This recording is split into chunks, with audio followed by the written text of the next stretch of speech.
Hi, folks. Recovering from your Thanksgiving meal yesterday. Maybe had some arguments with family, or regardless.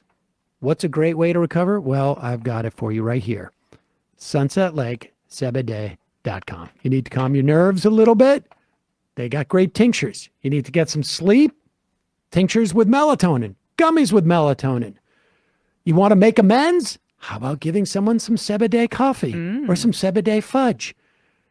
Are you chafed from what went on yesterday? Well, for your dry skin, CBD lotion. They also have Solve. They have all fantastic products. All of their CBD is grown without pesticides. They use integrated pest management. And now is the time. You have 2 more days after today. 2 more days to get 30% off with the coupon code BF, Black Friday. The code automatically applies at checkout. And get this, not only do you get 30% off of all of their products, but if you spend over $125, you're going to get to choose one free 20-count jar of gummies. The sleep gummies that has melatonin and CBD, or just CBD gummies, or their new Vibe gummies with 1 milligram of THC, as well as CBD. And if you order over $250 worth of stuff, you get a free Sunset Lake CBD beanie. And on top of all that, 5% of all the proceeds from this biggest sale of the year for Sunset Lake go to Planned Parenthood, a registered 501c3 that provides healthcare services and sex education and information to millions of people worldwide. And then on top of that, I mean, talk about win-win, win-win. We're going to match that 5% of all the sales at the Majority Report with that coupon code BF. So now is the perfect time. Head over, try all those Sunset Lake CBD products that you always wondered about, or to stock up on the ones that you love. SunsetLakeCBD.com, coupon code BF, 30% off. It ends on Sunday. Link will be in the podcast and YouTube description. And now, time for the show.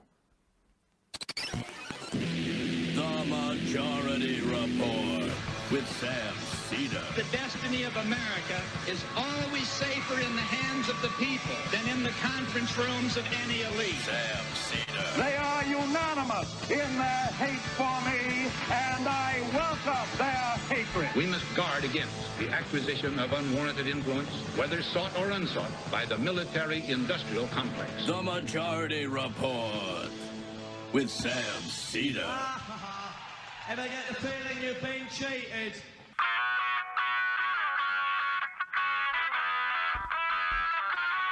It is Friday, November 24th, 2023. My name is Sam Seder. This is the 5-time award-winning Majority Report.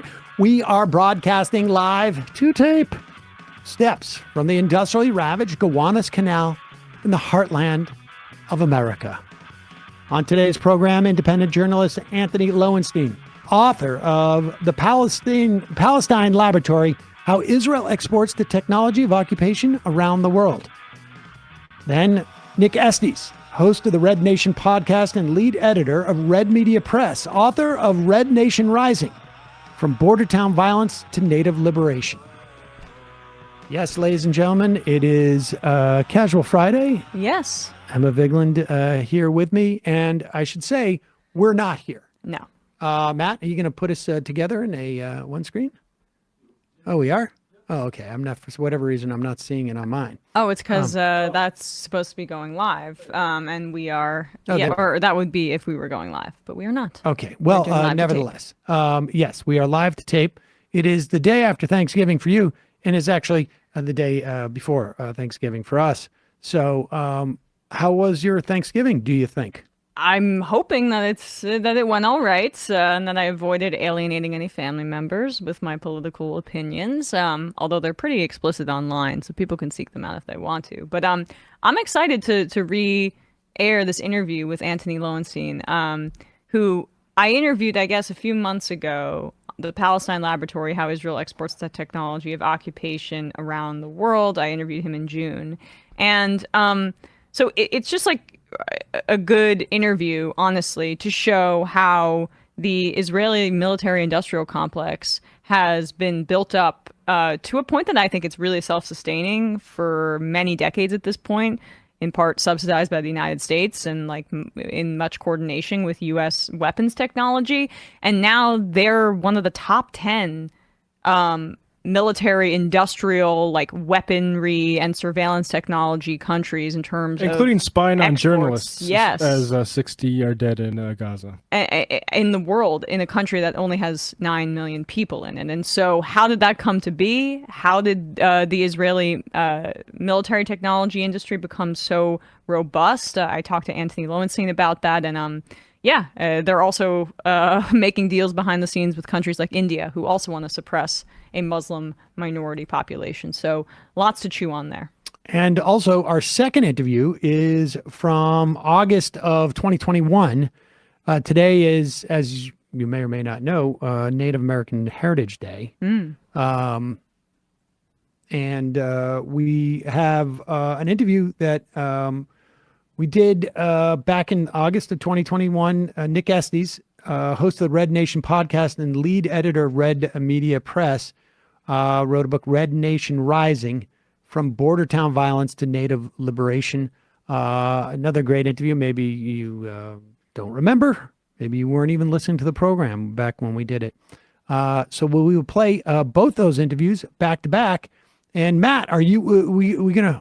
Yeah, for folks who haven't been following Left Reckoning, we got an interview we did with Michael Lansing, who wrote the book Insurgent Democracy, the Nonpartisan League in North American Politics, which is basically about how socialists and farmers in North Dakota took over electoral politics in that state, and in part created the conditions that influenced Minnesota farm populism and all sorts of stuff. So that'll be on Friday.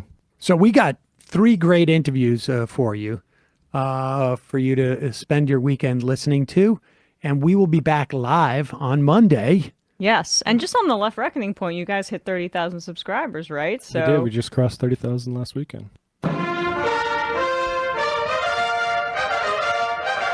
So if you like the interview, you should go subscribe. Get more of it. Yes, check it out. What, leftreckoning.com? No. Patreon.com/Left Reckoning. There you go. Also, just a thank you to our audience for your support over the past year. You know, Thanksgiving is a time where you give thanks. And thank you, Bradley, and thank you, Matt, and thank you, Emma. Great job so far this year. We'll see. Yeah. Got another month. Keep up the good work. Also, thank you to Dorsey Shaw, who oversees our video operations and social media campaigns, along with Isaac and John Aarons, who does our booking. And I should say also Maria and Chris on our video side as well. And Julie, my sister, of course, who I'm going to bet got into a big fight at Thanksgiving. Okay. I mean, good for her. That's the thing. I would have, but I didn't have to because Julie, she lost it probably. I'm going to say even before we got to the turkey. All right. Yeah. Well, we'll I see think how it took 2 minutes, sit down. We're carving up the turkey. People are passing plates, and she's already yelled at somebody about politics. It's righteous. Yeah. So thank you, Julie, for doing that. I got a day off. Yeah. I appreciate that. All right, folks. See you on Monday. Enjoy these 3 interviews.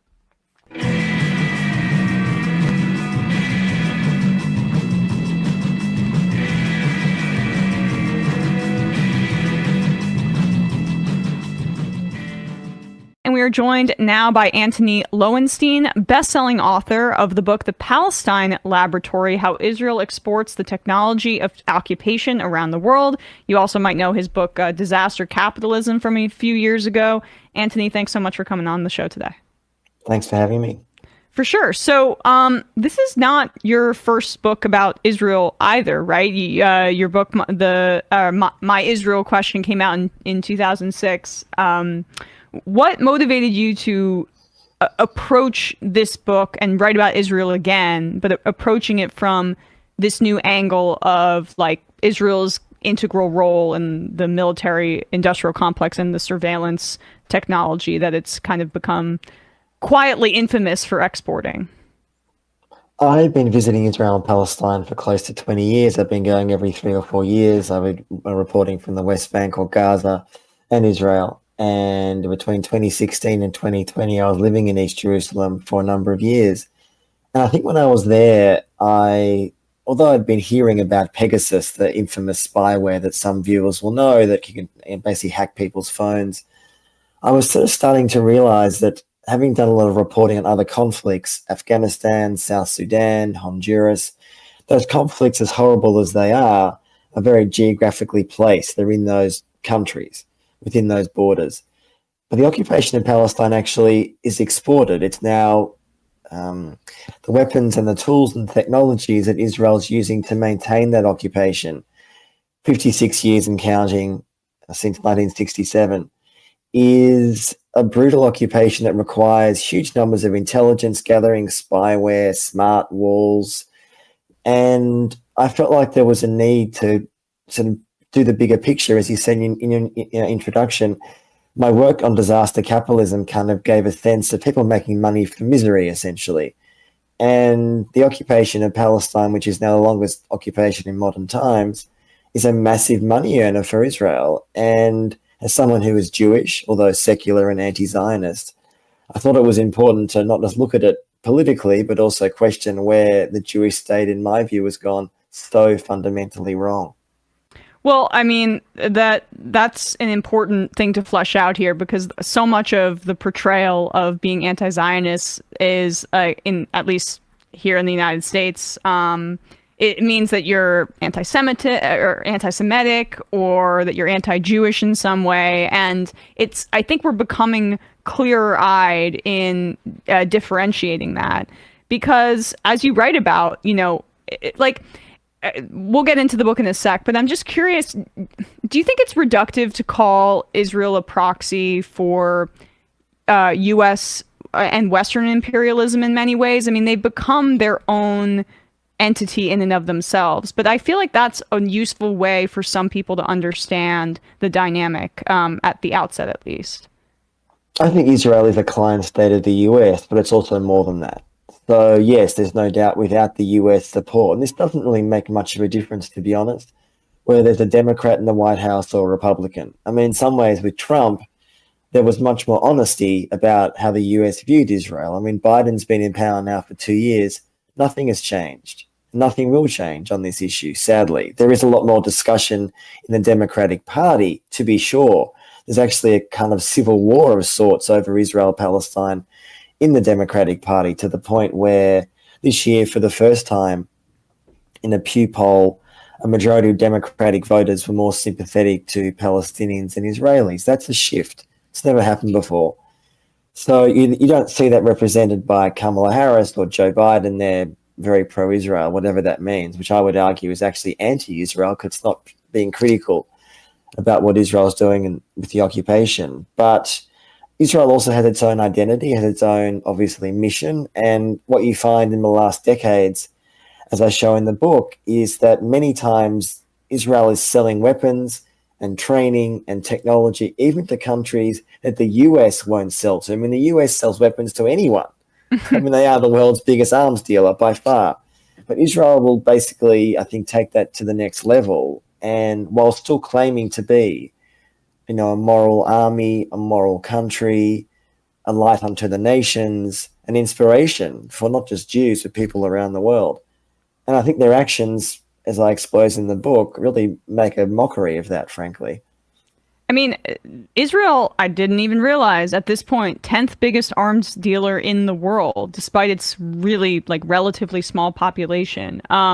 So, I mean, I think that would come as a surprise for some people, but and also given the fact that Israel insists that U.S. aid for its militarism is essential to maintaining the country's existence. But how did we get to this point where Israel has become such a dominant actor on the global stage in terms of arms sales and also surveillance technology?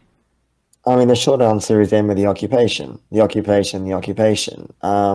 Just like the US was testing weapons in Iraq and Afghanistan since 9/11, such as the West is now testing weapons in Ukraine with the Russian invasion of their country. So on one level, it's not hugely unusual for war zones to be testing zones for new sophisticated technology and spyware and surveillance tech. But the difference with Palestine is that Israel has in its backyard, essentially for half a century, an occupied population. So to control that population, to manage them, to dominate them, you have to develop huge numbers of so-called counterinsurgency techniques, both human intelligence and obviously in the modern age, digital intelligence. And what I show in the book is that so many countries in the last 50 years, although it's accelerated since 9/11, have gone to Israel because they want those tools and technologies, but also those so-called tools of counterinsurgency. So we look at the dirty wars in Latin and South America in the 70s and 80s, where some regimes like Guatemala are committing actual genocide against their indigenous population. Israel's assisting, training, arming, helping out. Why? Because the Guatemalans at the time wanted those experiences. They saw what Israel was doing in Palestine, and they wanted to do the same thing in their own country. That's one example amongst so many. So what I guess has happened here over decades is that what Israel has done, it's testing huge number of weapons in Palestine itself. What I mean by that is drones, surveillance, in the modern age, facial recognition, biometric tools, all these sophisticated tools and technologies to control Palestinians. And then they sell them as battle tested.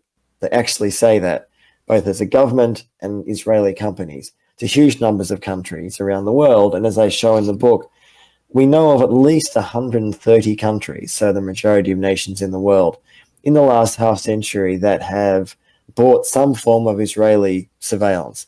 That's democracies and dictatorships. And often those nations, as an example, Saudi Arabia, a close Israeli ally, not an official friend, but certainly a close ally now, is desperate for Israeli spyware and defense tech. UAE, Bangladesh, I mean, literally you can list pretty much every repressive regime in the world. And of course, those countries use other countries' defense technology as well. It's not solely Israeli often. But what Israel has is, as I said, when you have an occupation and a occupied people in your backyard, you have an endless supply, an opportunity to test weapons and test tools. And post 9/11, that was on crack, because when the US launched its own war on terror after 9/11, it was basically the Israeli playbook, not just the actions, but the rhetoric. And I explain that a lot in the book. What I mean by that is that when America was claiming to fight terrorism and its collateral damage and all this language that's become so normal for us now in the West, Israel had been doing that for decades against Palestinians in Palestine or Palestinians in Lebanon when they were occupying from 1982. So in some ways, Israel wrote the playbook, and that playbook is very attractive to many, many nations that want to do something similar in their own backyard. Well, I mean, not to put it too cynically, but it's like Israeli militants is vertically integrated, or that their technology is, because they're able to test these things in real time, which is Absolutely. kind of as disturbing as it gets. You spoke about Guatemala there, but some of the other revelations in your book are really important to flesh out historically just how Israel was working with these dictatorships or with death squads in Latin America in the 70s, selling weapons to Pinochet in Chile and others. Talk a bit about that history and how, like that very much laid the groundwork to make Israel kind of the weapons and technology behemoth that it is today. Mm. I mean, there are so many examples, so let me give you a few. Rwanda, literally during the genocide in 1994, selling weapons to the Rwandan regime. In the more modern era, Myanmar, which in the last 5 or 6 years has also committed genocide against its Rohingya population. The UN found that a few years ago. Israel was providing technology, weapons, and spyware. As I said, Saudi Arabia, UAE, Bangladesh, the Philippines during Duterte's, the former leader's term there, that was committing huge numbers of abuses against alleged drug users, 40,000 people killed. Israel was a key ally. And in some ways, as I said, one of the key relationships, which I talk about a lot in the book actually, is between Israel and apartheid South Africa. That regime ended in 1994, so it's history. But actually, it's incredibly relevant today because they didn't just have an alliance based on defense. They wanted to buy weapons from each other. South Africa was desperate for uranium, and thank Christ that never actually happened, because South African apartheid with a nuclear weapon is a pretty scary thought, as is Israel for that matter today. Well, I mean, we can just look into the future and see that, right? Exactly. And of course, Israel has 200 nuclear weapons as we speak, if not more. Yeah. But there was also an ideological alignment there. They both saw themselves on the front lines against barbarism. So obviously in Israel, it was against Palestinians. South Africa, it was against blacks. And you had Israeli leaders, including Ariel Sharon, a former Israeli prime minister, now dead, who went to South Africa back in the day during apartheid and deeply admired their so-called Bantustans, this idea of quasi-self-ruling black townships, which essentially is exactly what Israel is now doing in the West Bank. South African apartheid was a key model for Israel, and Ariel Sharon himself acknowledged that. He admitted that. His aides have acknowledged that. Now, the reason all that might seem like ancient history, but actually it's very relevant, because one part of the book I talk about is that Israel has become an inspiration, not just because of its defense, but also as an ethno-national state, that a nation that is a Jewish supremacist nation in the 21st century. And which nation particularly is inspired by that today? India. India is the world's biggest nation now, world's biggest population, surpassed China this year, world's biggest self-described democracy, although I would question that. Mm-hmm. And what India is doing is not solely based on what Israel wants. Of course it's not. But it's relevant because Modi, the leader of India, is now very close to Netanyahu, the leader of Israel. They don't just share a defense relationship. They also share an ideology. In India, of course, it's Hindu fundamentalism. And let's be clear, the US and my country, Australia, is now cozying up to India because they're not China. China is the bad guy. India is the good guy. But India actually, under Modi, is looking in some places, and you have senior leaders of that regime calling for ethnic cleansing against Muslims.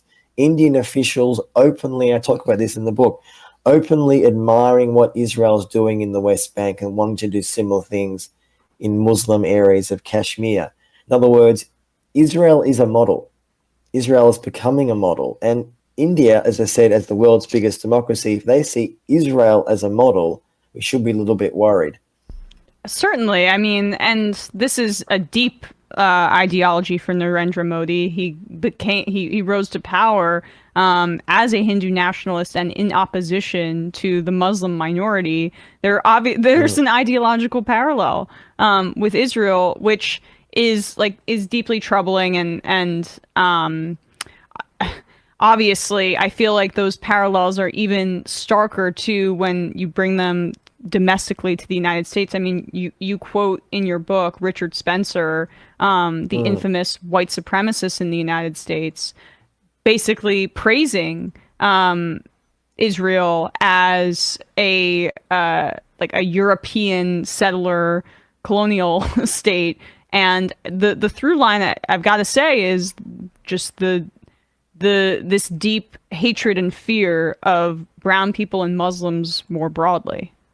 Absolutely. And I wanted to mention about the far right, because for many viewers, they might think, why would you have a far right person who traditionally doesn't like Jews, could be a neo-Nazi? And when you go to these far right rallies, and I've been there for work purposes, that's the only reason I would go, they often wave the Israeli flag. People might think, sorry, waving the Israeli flag, they don't like Jews. The issue is not Jews. They don't like Jews. What they do like is the concept of as you said, a European-style settler colonial state that proudly prioritizes Jews. Now, they, of course, want to create a Christian ethno-state in the US or parts of Europe or wherever it may be. So Richard Spencer, as you quote there, also called himself a white Zionist. And that really sums it up. Doesn't like Jews, doesn't want to be like Israel, but admires what Israel has done for Jews, what he wants to do, and many, many others for Christians in the US, as I said, or elsewhere. And what's so disturbing, and I say this as a human, but also as a Jew, is that Israel is developing relationships with the far right, not distancing themselves. I'm not talking about particularly Richard Spencer, but the idea of far-right regimes or parties around the world, in Europe and elsewhere, that Israel is developing relationships, wants to have those relationships, parties or groups that don't traditionally like Jews. And that endangers all of us, obviously non-Jews, but definitely Jews. And it's remarkable to me that, 75 years, a bit more than that now, after the end of the Second World War and the Holocaust, and many Jews, including me, had many of our family members killed by the Nazis. Like, this is our legacy, our being Jew. Like this, I mean, I'm a non-religious Jew, but this is the legacy of the Jewish people, to have an Israel that proudly associates with anti-Semitic groups or regimes. That needs to be called out and challenged, because frankly, I know in the US particularly, there is still in some places an unease, right, about being too critical of Israel, even talking about Israel in a critical way, which is reflected, with some exceptions, in your Congress. Yeah, with very few exceptions. And the ones that do speak out, like Ilhan Omar or Rashida Tlaib, are essentially smeared as anti-Semitic. Absolutely. And in Ilhan Omar's case, stripped of her committee assignments when the Republicans take charge, or at least, yeah. I mean, the repercussions are dire, even though I think there is a good understanding among younger people that is a lot more aligned with what we're talking about and just the reality of Israeli occupation. That's the glimmer of hope. But I wanted to ask if you could expand on some of the phone hacking technology that you touched on earlier, particularly Pegasus, which helped the Saudis hack Jamal Khashoggi's phone, and has been sold to other countries and regimes across the globe. And I also know that they had a different firm, I believe, an Israeli surveillance firm that sold to Putin, and that he's been using it against his opponents for a long period of time. But just what are these groups? What are these companies? What is their utility? So yeah, Israel has become notoriously, as you said before, some of the most known, infamous spyware companies in the world. Pegasus is the most famous, by a company called NSO Group. And it's important for viewers to know that most of these defense companies, their genesis is from men and women who have come from the Israeli military, often the intelligence, the so-called Unit 8200, which is like the NSA, essentially, in the US. So they've spent years and years and years working and honing their skills and tools and technologies on Palestinians, which they then take to the private sector. Pegasus is infamous. As you said, it's been used by, we don't really know the number, but no doubt dozens and dozens and dozens. Saudi Arabia, Mexico, would you believe, is the biggest user of Pegasus in the world, not just in the past, but still today under its nominally left-wing government there. It's remarkable. Like, you see, countries become obsessed with this technology. You want to listen to your enemies, your dissidents, your human rights activists, your journalists, your political opponents. It's so easy, not that expensive for a state to buy.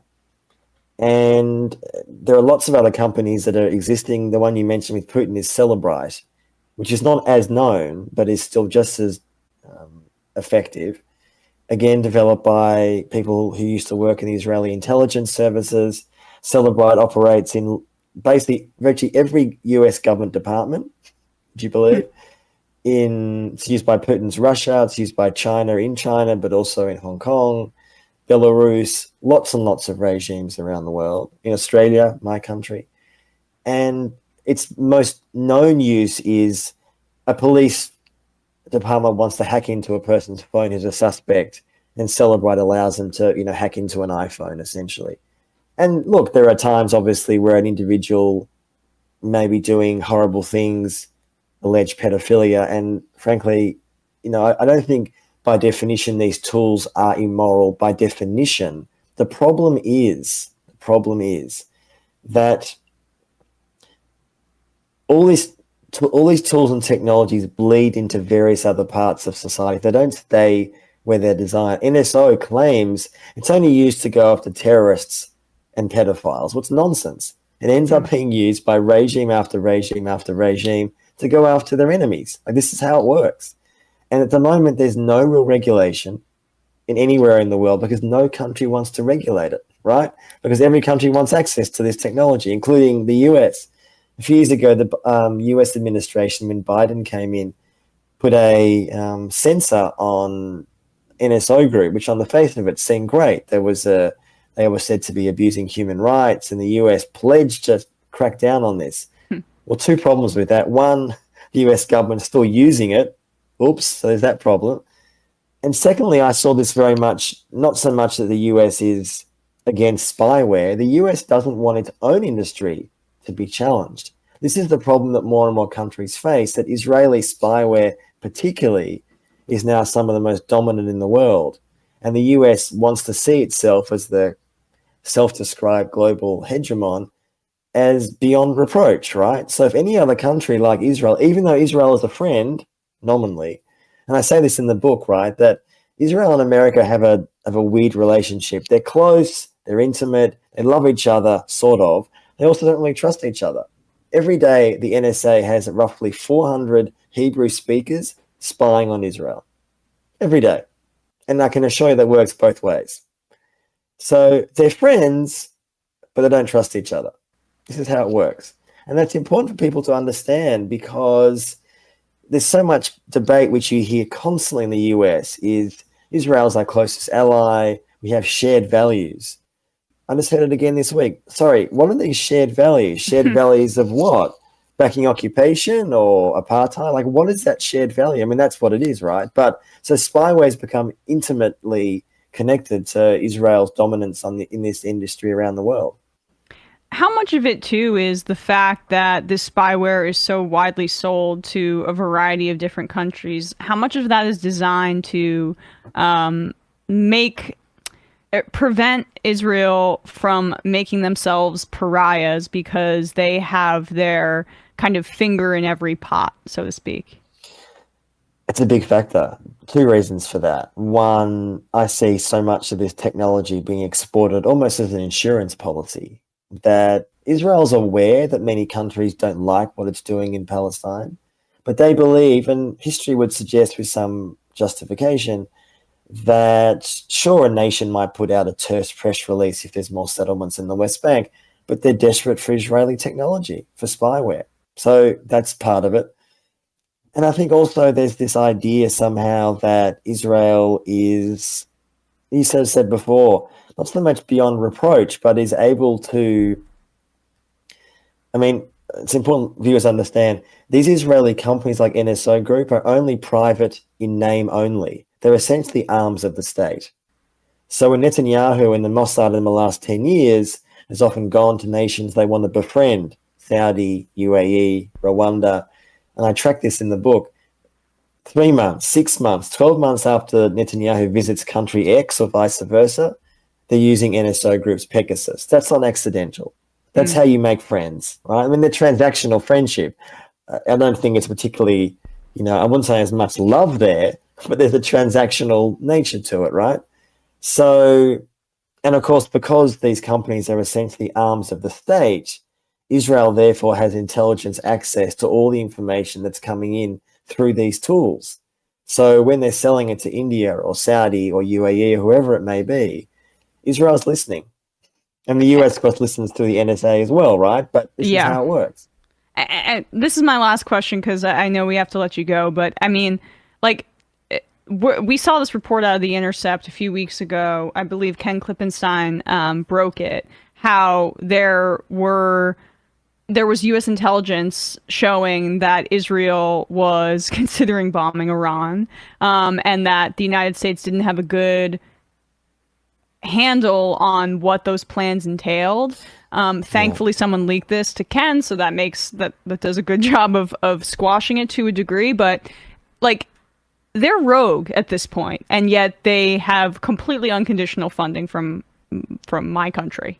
And it just, how have you observed you've been a journalist and writer for many years now, this emboldening of Israel through their now lucrative technological firms and weapons industry, and the fact that there is seemingly no tangible recourse outside of criticism from lefties like myself for the apartheid and the occupation?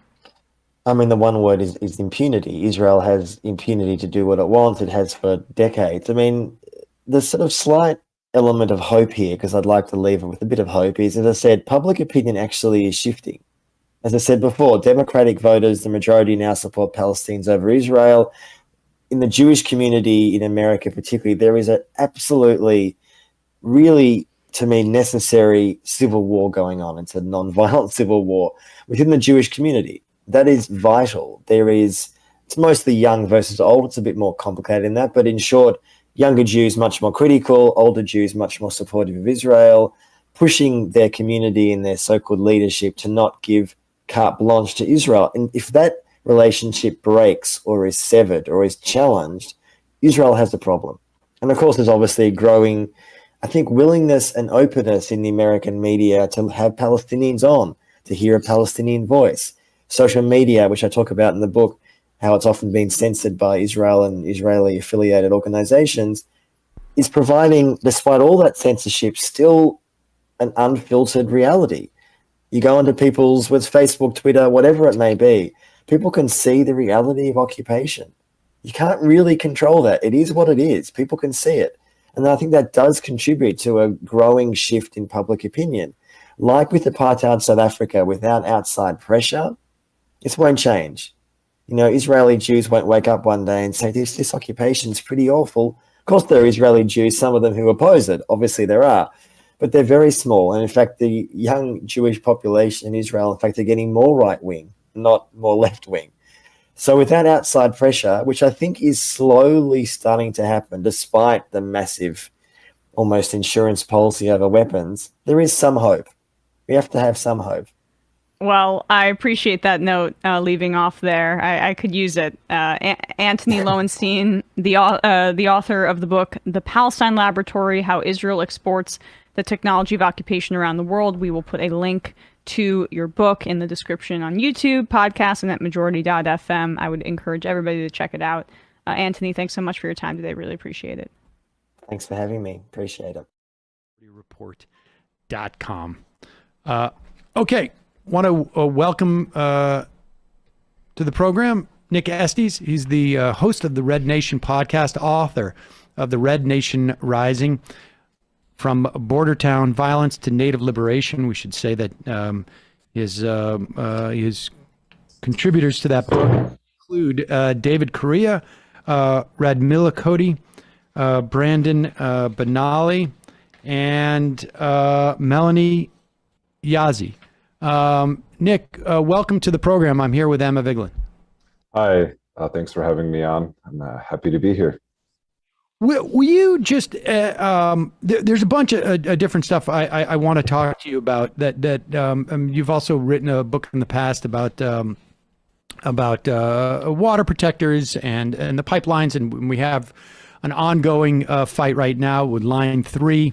As you obviously know, but before we get there, I just want to start with Red Nation. Tell us what that is, and the activism that you've been doing. Sure. So Red Nation was founded in the summer of 2014 after the brutal slayings of 2 Navajo men who were killed by vigilantes in Albuquerque. And this was part of a pattern of what they call Indian rolling in the Southwest, where predominantly non-native or white men go around and beat up native people, sometimes killing them. This is a historical pattern in places, where I'm calling you from right now, which is a place called Rapid City with a very high native population. with a lot of discrimination in places we call border towns, or the white-dominated settlements that ring Indian reservations. And in the Southwest, where the Red Nation was formed, there was also, patterns of, there was the Chokecherry Massacre, as it was called in the 70s, where a group of young white high school students went and beat up Navajo men on the streets of Farmington, and actually took souvenirs, cutting off fingers, cutting off pieces of skin, hanging them in their locker. So this has been an ongoing pattern of violence that is also part and parcel to police violence and surveillance of Native people off the reservation. And so the Red Nation formed kind of out of that tradition, and thinking about how Native people, primarily our experiences off reservation. About 4 out of 5 Native people don't live on Federal Reserve land, but in fact live in cities. And this is part of a pattern of relocation, but also just economic opportunity off reservation. So we formed to kind of meet the needs of Bordertown Native communities. And currently, we're still based in Albuquerque, New Mexico. We have an office there. We do mutual aid work. We were actively involved in the protests last summer. We've done some more community work based on like gardening, food sovereignty, and things of that nature. But we're also moving into the media realm. We have our podcast. You can all check it out. But we are an Indigenous-led organization that centers LGBTQ leadership as well as Indigenous feminism. Let's talk about this concept of border towns and what was it? I mean, there's obviously like a huge vacuum in just sort of I guess analyzing that concept of border. What was the origins of your deciding to write about it? But also let's talk about the concept of border towns as well. Yeah, we, academics tend to make up words, which can be helpful, but also unhelpful. And so we just took the common vernacular of what Native people call these towns, which is border towns, right? Oftentimes, we think of border towns as those on the US-Mexico border specifically. And that kind of erases, the international character of Native relationships with the United States government, because if these aren't borders, then why would the United States sign 350 treaties with Native nations if they didn't recognize their sovereignty, right? And so that's how we understand it in just the kind of common vernacular. And there is an experience that a lot of us have, in relation, like again, going back to Rapid City, where I'm calling you from, a place called that Lakota people call Mini Luzaha. There, a lot of people come from the reservation to do their shopping here, right? There was recently a report that came out in CNN that described the behavior of a Rapid City police officer who was following a man who he claimed to be Native, driving a Mercedes-Benz, who turned out later, according to this police officer, to be white, and so therefore he backed off and didn't pull him over. And that was just readily admitted, but this is part of a culture of police violence and surveillance of Native people off the reservation. And that's why we use that term, border town, and to think of these spaces as contested spaces. Because if they weren't contested spaces, why the hyper-policing? Why the hyper-surveillance? And this might seem sort of counterintuitive to a lot of the listeners or the viewers of this show, because you may not think about Native people on a daily basis, right? And that's part of the ideological project of eliminating Native presence from our daily lives. But that doesn't mean that Native people are somehow, forgotten about by law enforcement, where there is, where there is a visible presence, especially in the U.S. West, where, I've done a lot of my work, not only in community organizing, but also in journalism. That's fascinating. So just to be clear, we're, when you're talking about these cities or towns, the introducing essentially white people, non-Indigenous people, to the concept that this space means two different, means different things depending on your perspective here, right? I mean, is that, and the idea for non-indigenous people, it's just a city that is within the United States, as opposed to the experience of indigenous people who see this as a town that represents a multitude of different things, both positive and negative, I guess, on some level too, in terms of like perhaps some opportunities that don't exist on native land, but also they're limited, I guess, on some level as to what the opportunities could be by the policing that takes place there. Right. Yeah, I think y'all are calling in from New York, right? I don't know where y'all are calling in from, but New York City has the largest native urban population. Most people don't know that because it's not readily available. It's not like what Manhattan is a Lenape name. It's for the original people who are from there, and some of them still live there. So this idea, that native presence is always under constant erasure. And there's some studies, that say like, I think a quarter of white people in this country may have actually met a native person in real life, like that they know of, that they remember. But that's part of the project, is kind of erasing these zones and boundaries and native sovereignty in general. And if we think about like the George Floyd uprising, Minneapolis is an incredibly important city historically. For one, there was an active Black freedom movement in the streets of Minneapolis in the 60s. There was something called the Soul Patrol, where Black activists would go around and surveil police violence against Black people in the streets. And they were teaming up with another organization called the American Indian Movement, who was doing the exact same thing. And so when George Floyd was killed, it was also the Native community that was coming out at that particular time. I'm not from Minneapolis. I've only visited several times. I'm moving there next year, but the communities, the Black and Native communities, are very much concentrated in similar areas in the city, and so there is that history. And so if we look at like an organization like the Black Panthers, for example, they were formed in response to that kind of police violence, and we understand that. But we kind of don't remember that same history about the Red Power movement, that it actually formed in response to police violence off reservation, right? And so we're really just continuing that kind of tradition. And if we look at a place like Line 3, to bring it up to the present, that is all off reservation policing and criminalization of Native people. And for what? To enforce the usurpation not only of the land, but the rights to that water itself. And who's funding it? The Public Utility Commission of Minnesota created an escrow account that Enbridge is dumping millions of dollars in to pay police overtime, right? So in many ways, we want to say that those frontiers are settled. This is northern Minnesota. It's the deep north, as they call it, and it really is. It's like, I was there. It was very it reminded me of South Dakota, and Minnesota kind of likes to pride itself as like an extension of Canada or something like that. But it really is there is a very hyper visibility of being a Native person, especially in the context of the pipeline protests, and especially having out-of-state plates.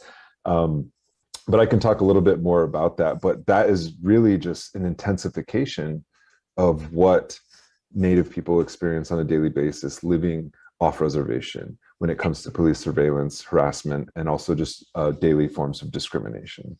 And you mentioned the visibility of Native people in the area where Line 3, these protests are happening and the pipeline's being built. Same with the Dakota Access Pipeline. There's a reservation there. There's an understanding and a visibility. And I can't speak for Line 3, but when I was at the Dakota Access Pipeline, you really just get the sense that police see it as an us versus them occupying mentality. And, you bring up Black Americans. That's often what we see with how police approach cities in this country. Mm-hmm. I'm just curious about your perspective on that, because when there is more visibility, as you say, a more defined native population in an area, I'd imagine that increases this us versus them tension, and then of course it boils over with acts of civil disobedience when it comes to pipelines or protests. Right. The patch for the North Dakota State Patrol is actually the side profile of Red Tomahawk, who was an Indian police who assassinated Sitting Bull during an arrest in December 15th of 1890. So when water protectors were going through the court system in North Dakota, in some of the courtrooms they had a picture of Red Tomahawk, as like, I'm not quite sure the entire the symbolism of it, but for me it represented like an assertion of authority, of criminal jurisdiction and authority over Native people. Like, one of ours killed one of yours, who was also one of yours. But the way that police power was mobilized, we didn't see that kind of mobilization of police in tandem working with the National Guard, since the 1890 Pine Ridge campaign, when they sent half the standing army to the reservations of the West to crush the ghost dance, right? And the language that they used, not just the law enforcement, but also the private security, and calling these religious, inspired uprisings that were, akin to jihadist terrorism, right, in the Middle East, because these contractors were veterans of those wars, either as mercenaries or as military veterans themselves. And so this was very much a militarized operation.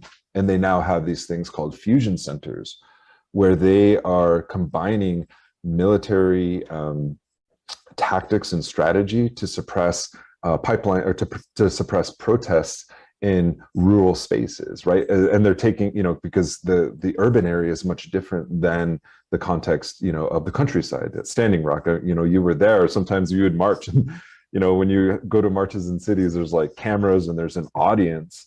But in the context of like these rural spaces, more isolated spaces, the camera or the audience is on the live stream, and so there's a whole kind of different scenario that's at play. And in a place like South Dakota, which was expecting these massive protests akin to Standing Rock, the governor, local law enforcement, the sheriff's, deputies, as well as state patrol, highway patrol here, was working hand in hand with the National Guard. And the National Guard actually created, as we know now from leaked documents, created policies and procedures that allowed them to use lethal force to protect pipeline infrastructure, right? So these are laboratories of experimentation. And this is the language that law enforcement is using. They're going around the country and teaching other law enforcement jurisdictions to do this. They're teaching the local sheriff's, the deputy offices that are now policing the Line 3 protest, right? So, and then to kind of bring it home into like an international context, the state of South Dakota, the state of North Dakota issued a state of emergency during the Dakota Access Pipeline protests. And that allowed them to tap into the Emergency Management Assistance Compact, which had been used previously by Maryland to crush the uprisings around Freddie Gray, the killing of Freddie Gray, right? And so they solicit resources from other counties, from other municipal governments, from state governments, and they send those in. And so at Standing Rock, you had 93 or 92 different law enforcement jurisdictions, ranging from federal, border patrol down to local county sheriff's departments. And recently, the state of Arizona and the state of Texas issued declared a state of emergency concerning the influx of migrants coming from Mexico, but also, we know that they're coming from other Latin American, Central American countries. So the state of South Dakota answered the call under Christine Nome. And this they're sending National Guard right down there, but who's footing the bill? A billionaire stepped forward and said that he would pay $1 million to deploy the National Guard in Texas, right? And we know that a lot of these migrants who are coming over the border are indigenous themselves. And so this isn't just a quote unquote domestic issue, but it's completely imbricated within the war on terror kind of industrial complex, right? That has expanded not only international military operations, but domestic surveillance. And we're coming on 20 years of 9/11 and the inauguration of the US war on terror. So these things continue.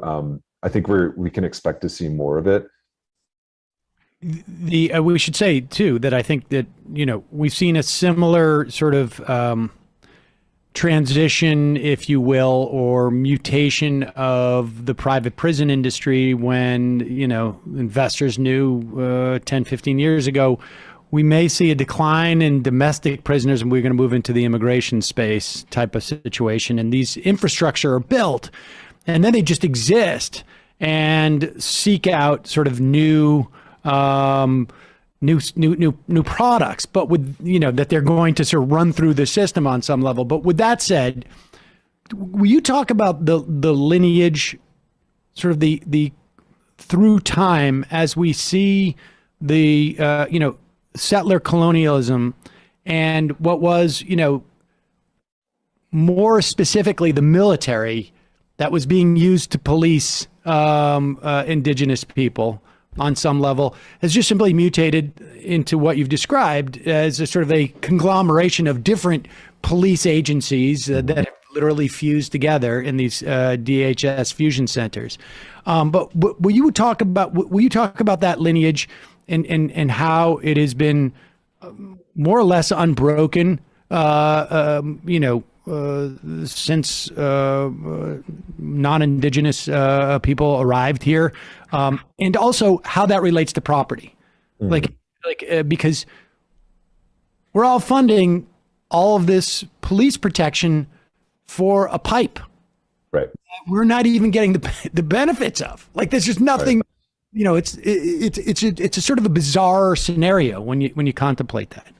Yeah, I mean, it kind of flies in the face of the kind of right-wing theory of a small state, a small state government, a small government, and the proliferation of business. But in fact, we see over and over again that the massive state intervention to facilitate the accumulation of capital, the creation of private property, right? The profits over not just people, but also the land itself that nurtures and sustains us, not just native people. This isn't some kind of esoteric argument that somehow we're unique. Everyone drinks water, everyone breathes air. And we can see that, right? That the intervention of the state on behalf of industry is the story of this country, right? I'm going beyond the context of the book, so I apologize. The book itself is more of a primer to kind of give you the conceptual tools to understand the issue, and hopefully we'll come out with another book to kind of expand on some of these things. But the question you asked kind of goes beyond a little bit beyond the scope of the book, but it is important to talk about because the longest campaign, if you just look at the symbols of the United States, on the U.S. Army flag, there's battle streamers, right? For all the campaigns. The longest military campaign is the Indian Wars, and there are 14 battle streamers. It begins in 1790 and ends in 1891, in January of 1891 with the Pine Ridge campaign. They still consider the Wounded Knee Massacre a military engagement, a battle, so to speak. And there's 18 medals of honor that were awarded to those who killed mostly women and children that day. But the history of that kind of military intervention, it is incredibly important because it's actually what created the modern military, the modern U.S. military. It was forged in the Indian Wars and also counterinsurgency. And if you're a student at West Point and you take the course on counterinsurgency, in the first chapter of the book that they assign, they talk about the Indian Wars as a model example. And they actually talk about boarding schools as a form of counterinsurgency. So there's no masking of this the purpose of reservations, of the purpose of the kind of military campaigns that were waged against Native people in the military itself. It recognizes that tradition. And in many ways, we say that the U.S. war on terror is the longest war, but that's actually not true. I mean, even according to the military's own definition, if you look going back to those battle streamers, there's 14 of them that lasted over a century. And so what you see with the arrival of the reservation period, especially at the end of the 19th century, is a different form of policing, right, and a different form of counterinsurgency, and creating the Indian police as a kind of arm of the federal government to assert jurisdiction and control over the reservations themselves. And then you see the transition of that right into the 20th century with the migration of Native people off reservation, but nonetheless still, like in places like Rapid City, still an open hostility to people living off reservation. Here in this city, for example, we talk a little bit about it in the book, but there was an urban Native population going back to the turn of the century. They moved here to this city to be closer to the children who were taken for the boarding school. And later on, when the boarding school closed down and became a tuberculosis clinic, they were pushed into a shanty town called Oshkosh Camp. Later on, that became moved north of the city, and then was turned into what we now know as Lakota Homes.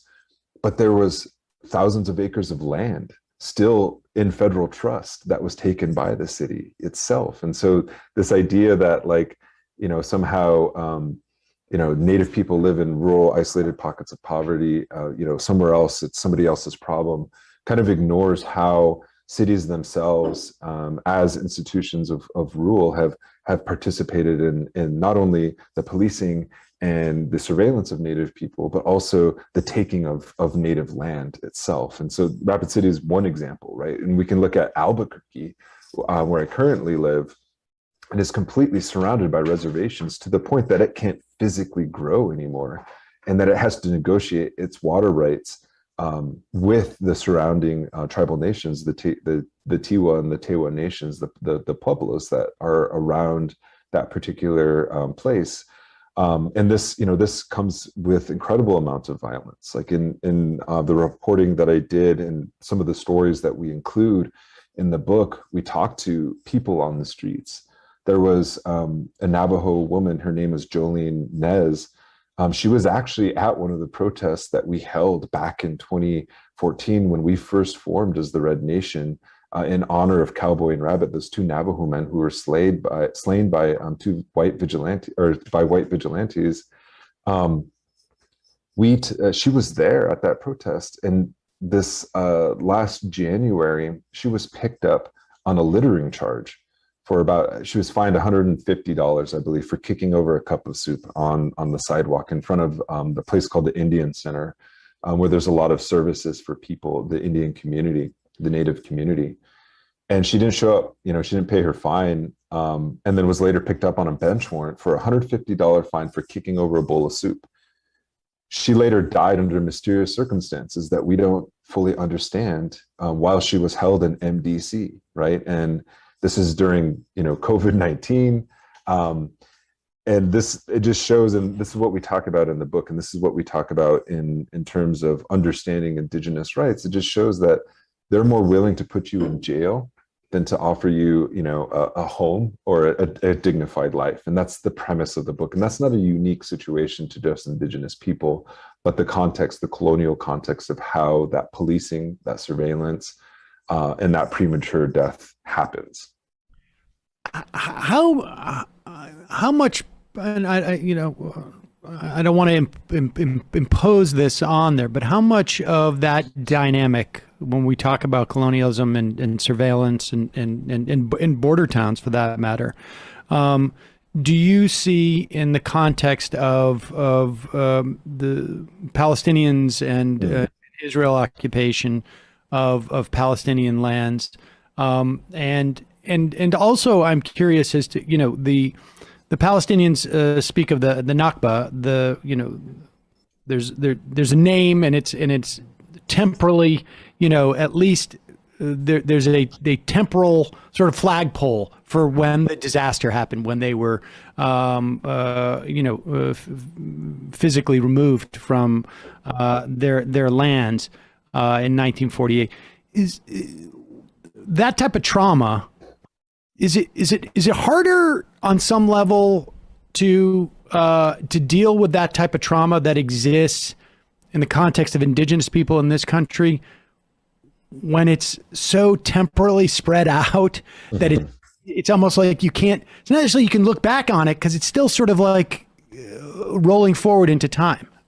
I'm sorry, maybe those are two different questions, but they occurred to me simultaneously. I apologize. No, it's I had the opportunity to go to Palestine for an organization called the Palestine Literary Festival. The Palestinian literary community isn't technically really allowed to have this festival. It's been tear gassed in the past.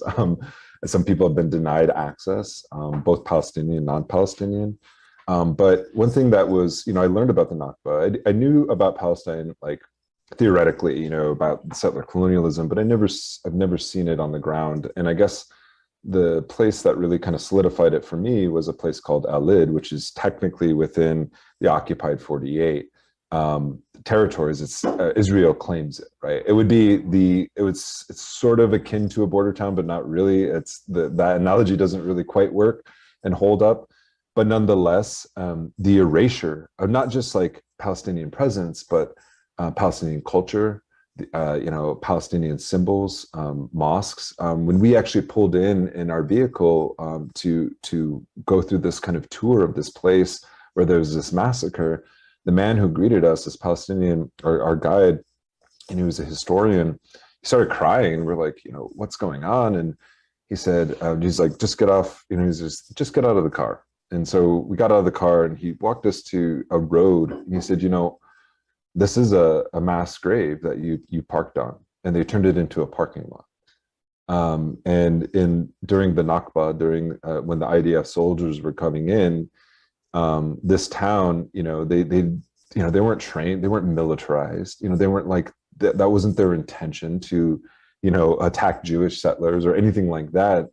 But when the IDF came through, they began to shoot people and kick them out of their homes. And so they all holed up into a mosque that was there.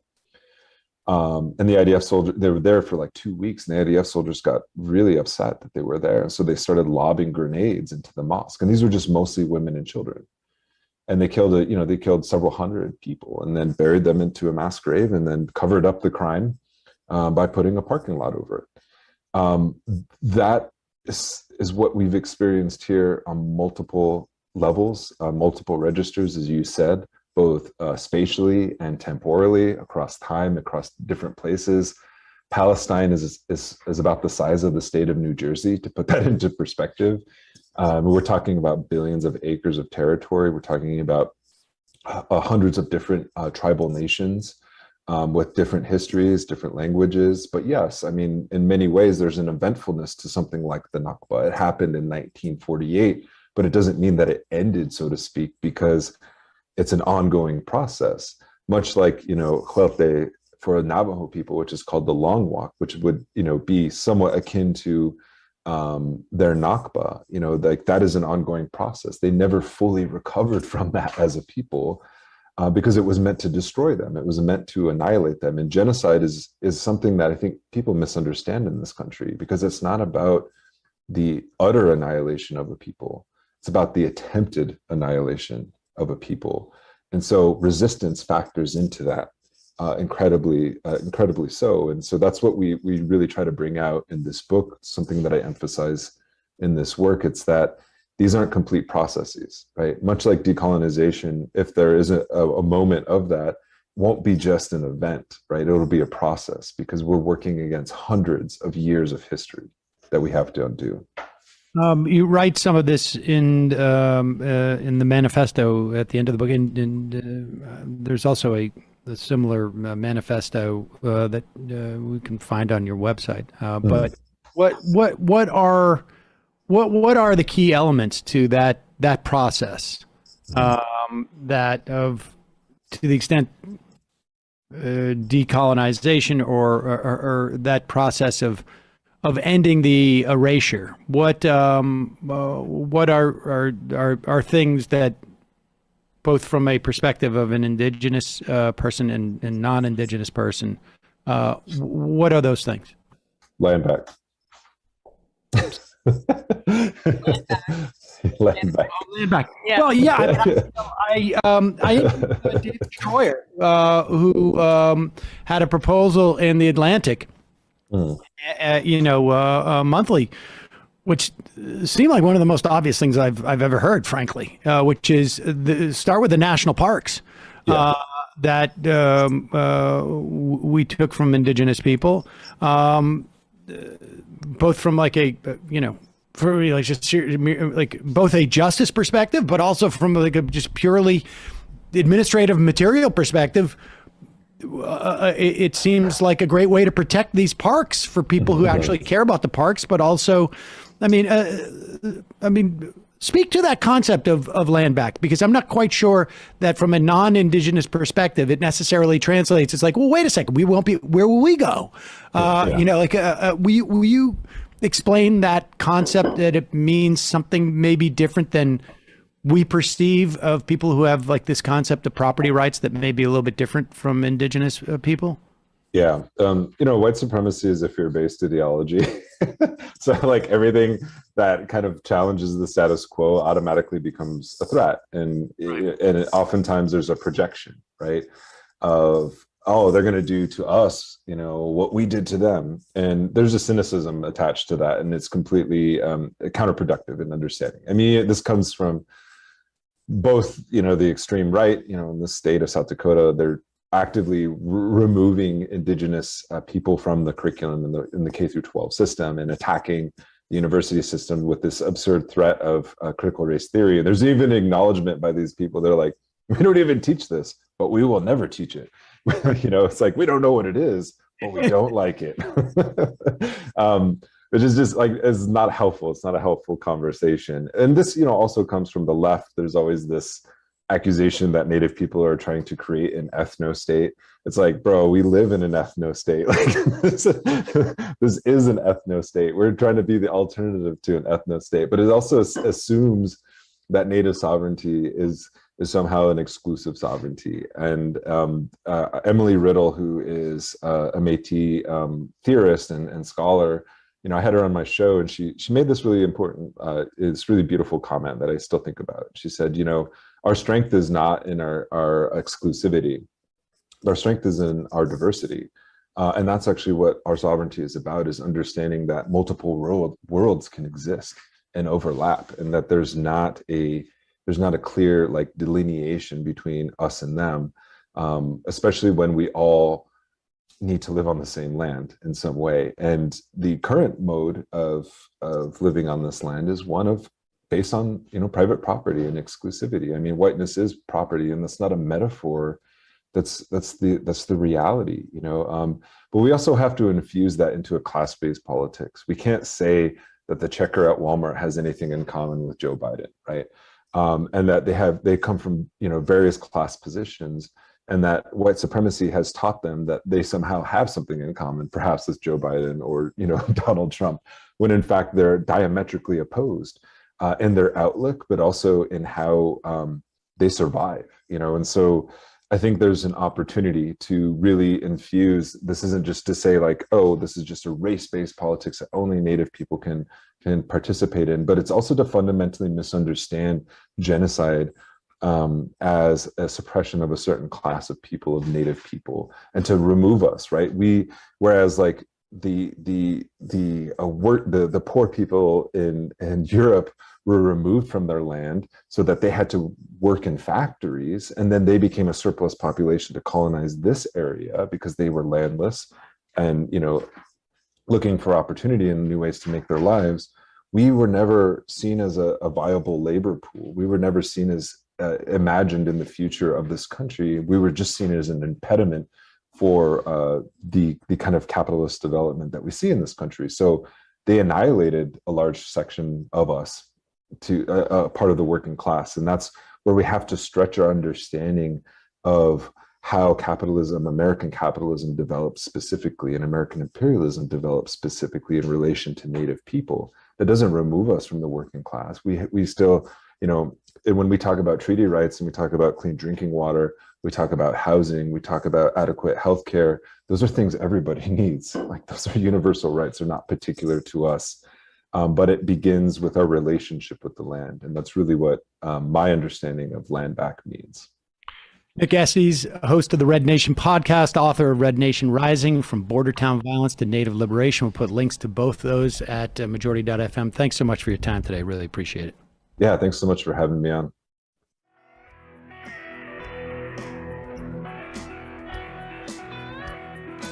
Welcome back, Left Reckoners. I'm Matt Leck. With me, as always, David Griscom. Hello, David. Hey, brother.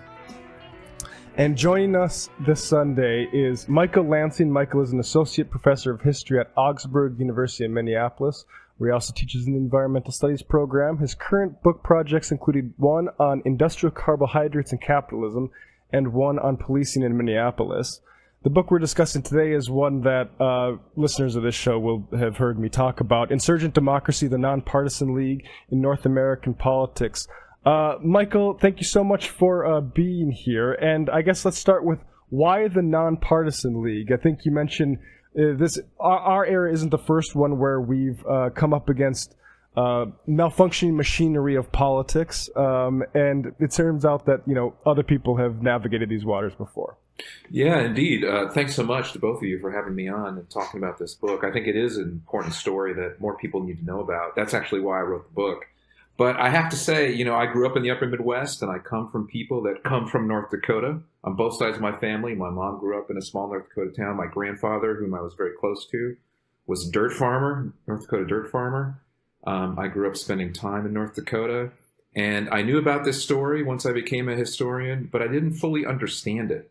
And in fact, it took travel abroad, being exposed to social movement work in Central America in particular, and, you know, being forced to confront some of my basic assumptions about electoral politics and about movement organizing, and realizing that there was this much more local story. Being in this, you know, other part of the world made me think, like, wow, what are stories like this that are, you know, in the places that I come from and that my people come from, so to speak, right? And that led me to the Nonpartisan League. You know, I have to say that before I started the book, I knew it was a farmers' movement. I knew that it was mostly in the upper Midwest in the 19-teens and 1920s. I knew that it was really controversial during World War I. I knew that, in fact, you know, there were these state industries that the Nonpartisan League was somehow responsible for in the state of North Dakota. And I knew that in Minnesota, the Nonpartisan League eventually became the farmer wing of the Farmer Labor Party. But by the time I finished the book, and it took me 6 or 7 years to get that done, and I'd done all this research all around the country and in Canada, I had figured out that the Nonpartisan League was maybe the most successful agrarian movement in U.S. history. I had figured out that the Nonpartisan League was likely the biggest challenge to party politics as usual in 20th century America. I learned that the League had been active in 13 different states, not just in North Dakota, not just in Minnesota, and that it had also been active in 2 Canadian provinces. And then finally, there had been 250,000 paying members at one point, and they had invented tactics and ways of thinking and ways of doing in political elections that I think are too often overlooked today. So doing this work actually made me rethink a whole host of things. And I think this turned to the local and thinking about and learning more about movements that emerge from places that we come from, whomever we are and wherever we come from. It's really crucial because it makes this kind of very personal connection to the possibility for change, which is so crucial in our moment. Matt, you're quiet. I always mute myself. And, you know, we get to this moment where they're all fed up with the Democrats and the Republicans, which I think a lot of people can relate to, you know, along similar reasons. Right? We want more control over the often the economic conditions of our lives. Talk about, you know, touched a little bit on the Mackenzie years. That's always a period of North Dakota history that I'm sort of fascinated. It seems a bit shrouded in darkness, but they emerged from a sort of a boss type of political situation to an open primary situation. Yeah, I think this is a really important place to start because, especially when you're talking about what many people imagine as a state that's never had any kind of radical politics whatsoever, the state of North Dakota. You have to understand that North Dakota is a state that was an economic colony of other places. That is the simplest framing, that by the end of the 19th century, as you have large numbers of settlers moving in to take indigenous lands in North Dakota, that the economy there is built around wheat farming. And that wheat farming economy is centered first on Chicago and then by the 1890s, Minneapolis and St. Paul, and in particular Minneapolis. And what happens in Minneapolis, the decisions that are made in Minneapolis by grain traders and by the large flour mills, because that's why Minneapolis exists. It's the center of the global white bread flour industry. And you have to remember that before 1900, like 40 to 50% of the American diet was somehow connected to bread flour. So this is a major economic sector in the national economy. And by 1900, those Minneapolis millers are, in fact, they've expanded their markets into Europe and parts of South America. So this is an emerging piece of global capitalism. And North Dakota, of course, is one of the primary centers of wheat farming. Western Minnesota is part of that. Many parts of South Dakota, especially east of the Missouri River, are part of that. And a large portion of eastern Montana is a part of that. And this colonial relationship between the metropole of Minneapolis and these rural places across the northern plains, western Minnesota, north and South Dakota, eastern Montana, it's a colony. And there's extraction. You're extracting minerals from the soil, turning it into wheat. But then the labor of the farmers is also being extracted, because when they go to sell that wheat on the open market, they're being taken advantage of. They're being taken advantage of in a whole host of ways by these much larger corporate entities that are based in Minneapolis. That's when they go to sell at the grain elevators, which are owned by these companies, sometimes through shell corporations, sometimes directly. They're being charged railroad rates. You know, the railroads, obviously, St. Paul is a major railroad center. James J. Hill, you can think about, Eugene Debs negotiating in the mid-1890s, the Great Railroad Strike in St. Paul with James J. Hill, right? So it's not just farmers, but industrial workers that are in urban spaces that are grappling with these issues as well, these concentrations of capital that you find in the Twin Cities. You've made a mention of Mackenzie and the boss system. One of the many ways in which this colonial relationship is sustained, one of the many ways in which Minneapolis millers and grain traders and railroad interests in St. Paul are able to ensure that this colonial relationship is sustained, is through control of North Dakota's state politics. And essentially, they do that. And they are able to do that in the 1890s and early 1900s by purchasing politicians. It's almost as simple as that. Ensuring that the state legislature in Bismarck, which of course is established in 1889 when North Dakota gained statehood, where politics in the state house are essentially controlled by outside economic interests. And in particular, whatever happens will be sure to align with the corporate interests in Minneapolis. And so you have somebody right there in Bismarck who's taking care of that business and making sure that the state legislature stays in line with the needs and desires of those corporate entities back in the Twin Cities. And so North Dakota politics is controlled by outsiders, much in the same way that North Dakota's economy is largely controlled by outsiders, even as that wheat economy emerges in the 1880s and 1890s. Just briefly, just to sort of sketch it out for folks, could you sort of help us have an understanding of what the kind of farming system was like in the Dakotas at that point, right?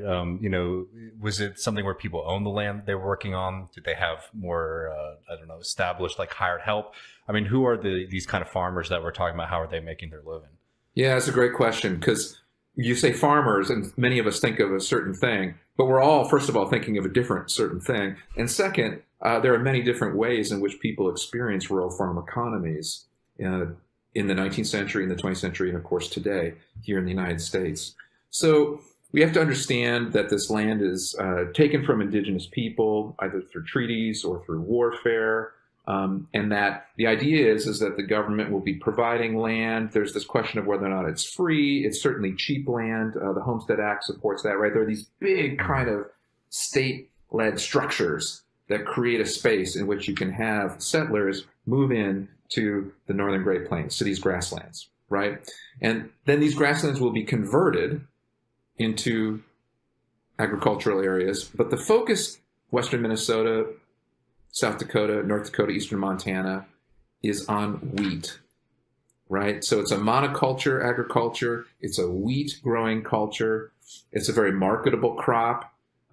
Conditions seem really good in terms of climate, in terms of the actual weather trends in that period, 1890s, 1900s. There's more water than there is usually on the northern plains. They don't necessarily know that, but we know that historically. And so it fosters this kind of wheat monoculture system. Now, the actual farmers that are there are usually engaged in kind of smaller farming operations. They don't have lots of capital. They have enough capital to get started. They don't have enough capital always to own the land. You have a large number of renters of land. And those folks who are able to actually own their own land are not running these big operations. They are running rather small operations, usually centered around a family unit. And in North Dakota in particular, even more so than South Dakota and western Minnesota, in North Dakota and in eastern Montana, you see large numbers of newly arrived peoples. Newly arrived people who have migrated from Europe.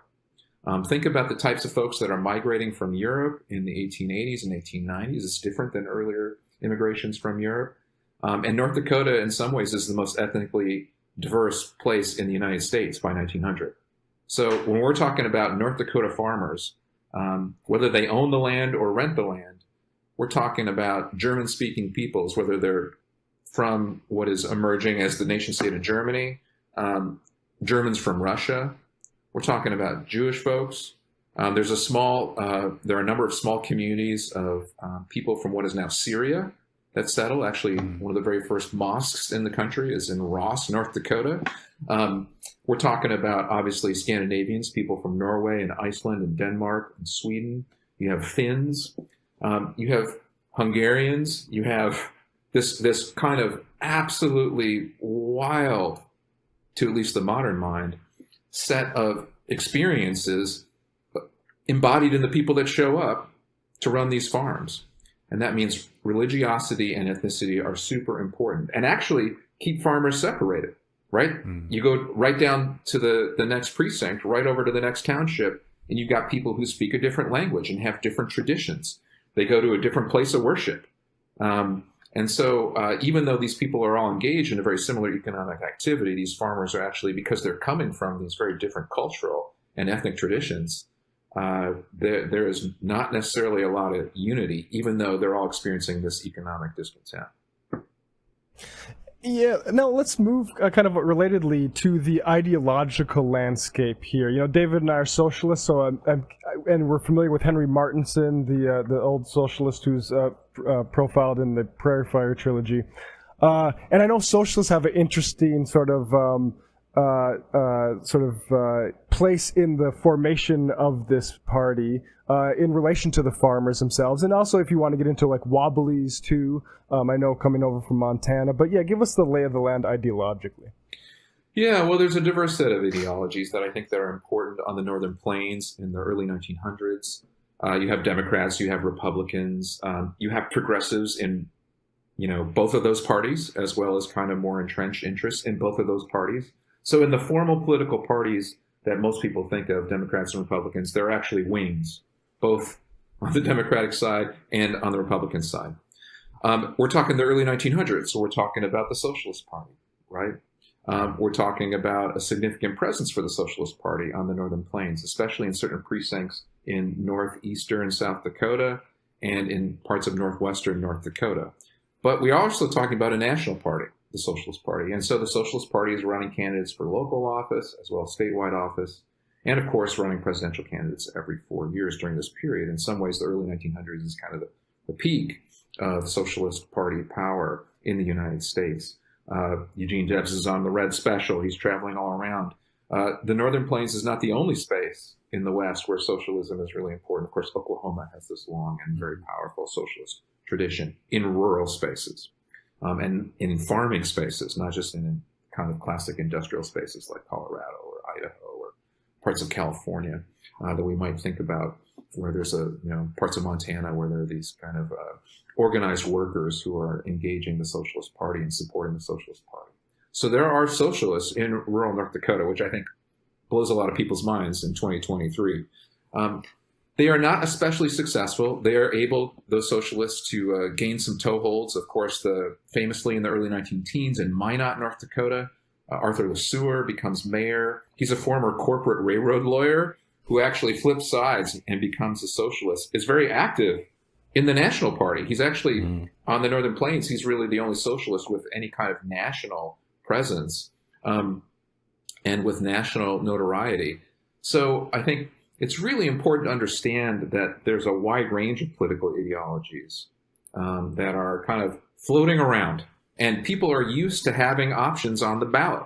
They might have a certain kind of Democrat on the ballot and a certain kind of Republican on the ballot, and then maybe a progressive Republican on the ballot. And then there'll be a socialist on the ballot as well. And even though the socialists don't have a lot of electoral success in North Dakota, those candidates are on the ballot. And I think that's really important.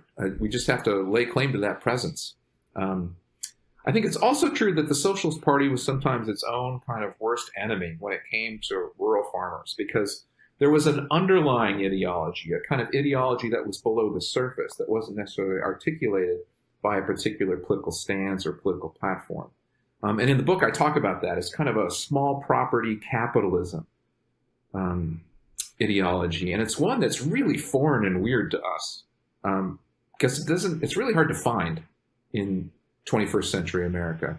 Much more kind of typical in late 19th and early 20th century United States experiences, and in particular in rural areas, and in particular west of the Mississippi, I would argue. This is a commitment to small property capitalism. This commitment to small property capitalism characterizes many of the experiences of these small, family-sized farm operations and farm operators, where labor is actually dependent not just on the farmer, but on the farmer's spouse and on the farmer's children, where you might have a mortgage, where you might actually also just be renting because you're not an owner. The idea is that small is good, that there's a kind of deep-seated suspicion of bigness in general in the economy. There's a sense that I just want to kind of be lower middle class, that I want to have certain kind of access and certain kinds of opportunities. I want to be self-sustaining. That's really important. I don't want to be dependent on others. I'm dependent on others in my rural district, right? The folks I go to synagogue with or to church with, the folks that I see because I speak the same language as they do in this rural place, what to many other people seems like the middle of nowhere. But this small property capitalism is kind of this underlying ideology that defines the experience of so many of these newly arrived settlers and farmers in the Dakotas and eastern Montana, and even parts of western Minnesota. And that small property capitalism, I'm saying capitalism over and over, and you're like, whoa, that's not socialism. It's not. But there is this insistence on fairness and equity. It's a kind of vision of capitalism in which, look, yeah, I want to sell wheat on the market. That's how I'm going to make my money. But it's got to be a fair marketplace. Everyone has to have an equitable chance in this marketplace. That's absolutely crucial to these people.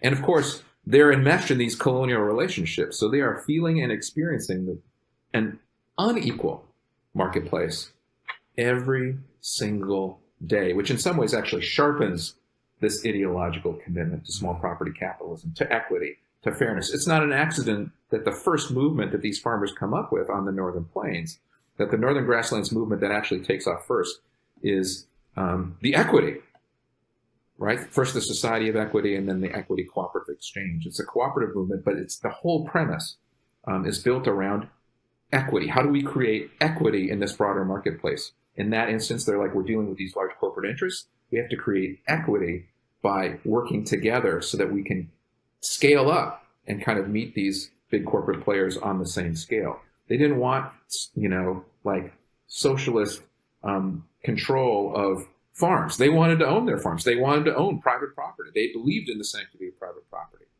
But when the system wasn't fair, they were deeply troubled by that. And so how do we characterize those people today? Some of those people would kind of drift into the Socialist Party and vote for certain Socialist Party candidates. Many of them were actually progressive Republicans, but saw that the progressive Republican wing in North and South Dakota was not actually serving their interests. A few of them were Democrats. Many of them did not vote at all. because this way of thinking and doing was just not being taken up by any of the major parties.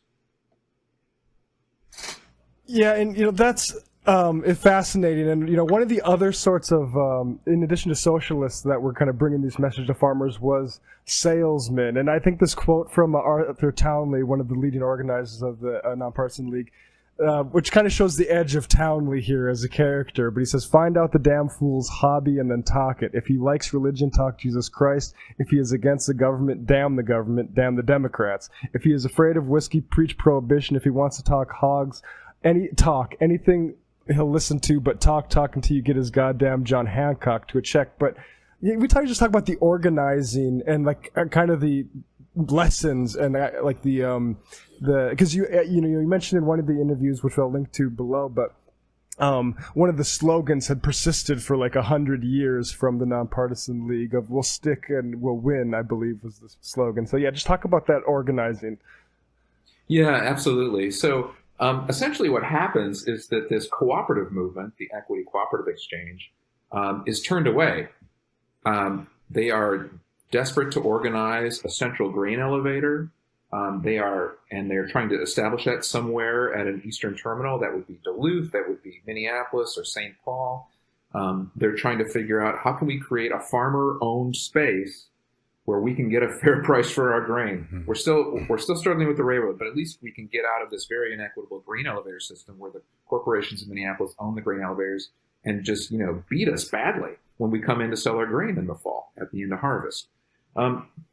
What happens is they also try to go to Bismarck, to the state capital, and they are turned away. They're not even necessarily turned away by these boss politicians, these bought and paid for politicians. They're turned away by North Dakotans who are mostly Republicans, mostly progressive Republicans, in fact. There's no kind of sense of this agrarian economy or figuring out how to grapple with it amongst those progressive Republicans in North Dakota who might be for women's suffrage, who might be for a wide range of other progressive reforms. They had actually instituted the open and direct primary, which was a profound democratic reform, not just for that state, but it was something, it was a movement in the early 1900s to create more small d democracy in our electoral systems. And so you saw those primary laws changing from state to state. These progressive Republicans had done that in North Dakota. But the economic needs of these farmers was not being met. And so the cooperative movement decides that it needs to go into politics.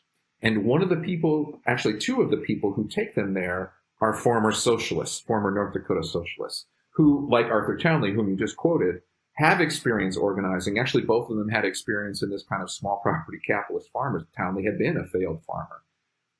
Moves into the Socialist Party. They are organizing in the Socialist Party in 1912 and 1914. Townley and his friend Albert Bowen. They are actually also statewide or local candidates for the Socialist Party in North Dakota. And they figure out, like, hey, we actually have to leave the Socialist Party and we have to figure out how to get this cooperative movement, which is ready to go into politics. We have to get them into politics. The farmers are already organized. They're organized in these cooperatives, in the Equity Exchange. They have a newspaper. They have local meetings. They're just focused on participation in the economy, not participation in electoral politics. And it's these two socialist organizers, Albert Bowen and Arthur Townley, who are going to bring them into electoral politics. And they do it by breaking with the cooperative kind of economic model and saying, like, no, we're going to get into politics. And they do it by breaking with the Socialist Party and saying, like, the Socialist Party is actually not providing the right kind of agricultural policy idea for these people that we have ready to go in 1915 in North Dakota. And so Arthur Townley and Albert Bowen in particular comes up with the idea. He ends up kind of giving over leadership to Arthur Townley. And their idea for organizing takes off. They take some of the lessons of the socialist organizing that they had been doing, which was going from farm to farm, and they combine it with these pre-existing cooperative relationships amongst farmers, as well as this kind of deep-seated, very specific set of shared self-interests that these farmers, regardless of their background or ethnicity, language, or religiosity, are committed to. And that's like, we need a fair and equitable situation in our wheat market. And to do that, Albert Bowen, Arthur Townley, they say, what we need is state-owned industries. The cooperative movement was putting that forward, right? We need a farmer-owned cooperative. Why not have the state government do that? Since we're being turned away in all these other places, they won't let us open up a grain trading organization as a cooperative on the Minneapolis Grain Exchange. So let's keep it at home. Let's create a state-owned flour mill and a state-owned grain elevator. Yeah, I mean, I think that is such a great lesson for seeing the conditions that are available to you and then apply in a political theory. This is probably a good opportunity to get into the Model T of this story, which I've always found fascinating as, what that must have looked like as a new technology to them, as also a vehicle for political change. Yeah, for sure. There's no politics of purity here. Absolutely not. These are people that are taking advantage of a situation. Both the cooperatives, like the farmers who are in these cooperatives, see an opportunity. And of course, these organizers who are hired by the Nonpartisan League. Remember, the Nonpartisan League is kind of a form of cooperation, but in electoral politics. It's a membership-based, candidate-endorsing political organization. It's called the Nonpartisan League because it is not a party. And they're very clear about that. They don't care about a politician's party affiliation. They care about a platform. The platform is what emerges from this particular need in 1915, which is, hey, we need a state-owned flour mill. We need a state-owned grain elevator. We can disagree about all the other things. The quote you just cited from Townley, perfect. Like, I don't care what they think about temperance. I don't care what they think about women's suffrage. I care what they think about this. And I don't care if they're a socialist or a Republican or a Democrat. Get them to sign up for this membership-based organization. Then we can bring them together in precincts. We can identify candidates from any particular party. And we can say to those candidates, hey, in the open primary, we can vote for you as a block, and we can deliver the victory. And we don't care what your party affiliation is. We don't care how you vote on these other things. We care how you vote on this at the state level, at the local level, right? If we put you in the state legislature, if we put you on the state Supreme Court, if we put you in the governor's office in Bismarck, or once they move to other states, St. Paul, Pierre, Helena, Boise, if we put you there, you stick to our platform. Otherwise, we will punish you at the polls. So they're creating a voting block, right? And they do that by building relationships around shared self-interest. And how do you build relationships in these very rural precincts where people are speaking different languages and go to different places of worship, where people are busy? You suggested that the league, you rightly suggested that the league's motto is, we'll stick, we'll win. That had been the story that politicians told about farmers, that farmers told about themselves, that farmers couldn't stick together, that all these other differences mattered more than their shared economic situation. And the Nonpartisan League is like, no, actually, we're going to stick together as farmers. We're going to focus like a laser beam on that particular part of your experience every day. And we're going to figure out how to create shared self-interest around that, and we're going to hold tight to that, and we're going to do that by building relationships. First of all, it's a paid membership organization. We're not dependent on outside monies, right? We're not dependent on raising money in these other spaces. You're a member. You pay a particular fee every year for your membership. That membership gives you a couple of things. It gives you a newspaper. So now we have a media outlet that shares and cares about your views. Absolutely crucial, especially because these are very isolated rural precincts, right? And rural free delivery, which had come in the early 1900s, an absolutely crucial piece of the puzzle. Without that, you can't have a newspaper that goes out to all these kind of distant rural precincts to connect these people who are otherwise relatively isolated in many cases. The Model T is the other technology. The Model T is a brand new technology. It's literally Fordism, right? We know that what that does to industrial workers in the early part of the 20th century. We know that you see Taylorism, you see all these things that degrade the experience of industrial workers. But in this other context, in this rural context of the northern grasslands, the Model T is this fantastic technology. Even though the roads are mediocre at best, you can ride down a railroad grade on a Model T. Ford had designed the Model T with America's rural world in mind. You could work on it yourself, right? It's the farmer's vehicle. That was his whole idea. He's going to sell it to rural people. When over half the nation is living in rural places, this is a good marketing scheme for Ford. It's also perfect for these organizers in the Nonpartisan League because they can move from farm to farm quickly and easily. And one would say even efficiently. and have very specific sales pitches where they go to a farm and they say, hey, here's the score. Join the Nonpartisan League. This is what we're going to do for you.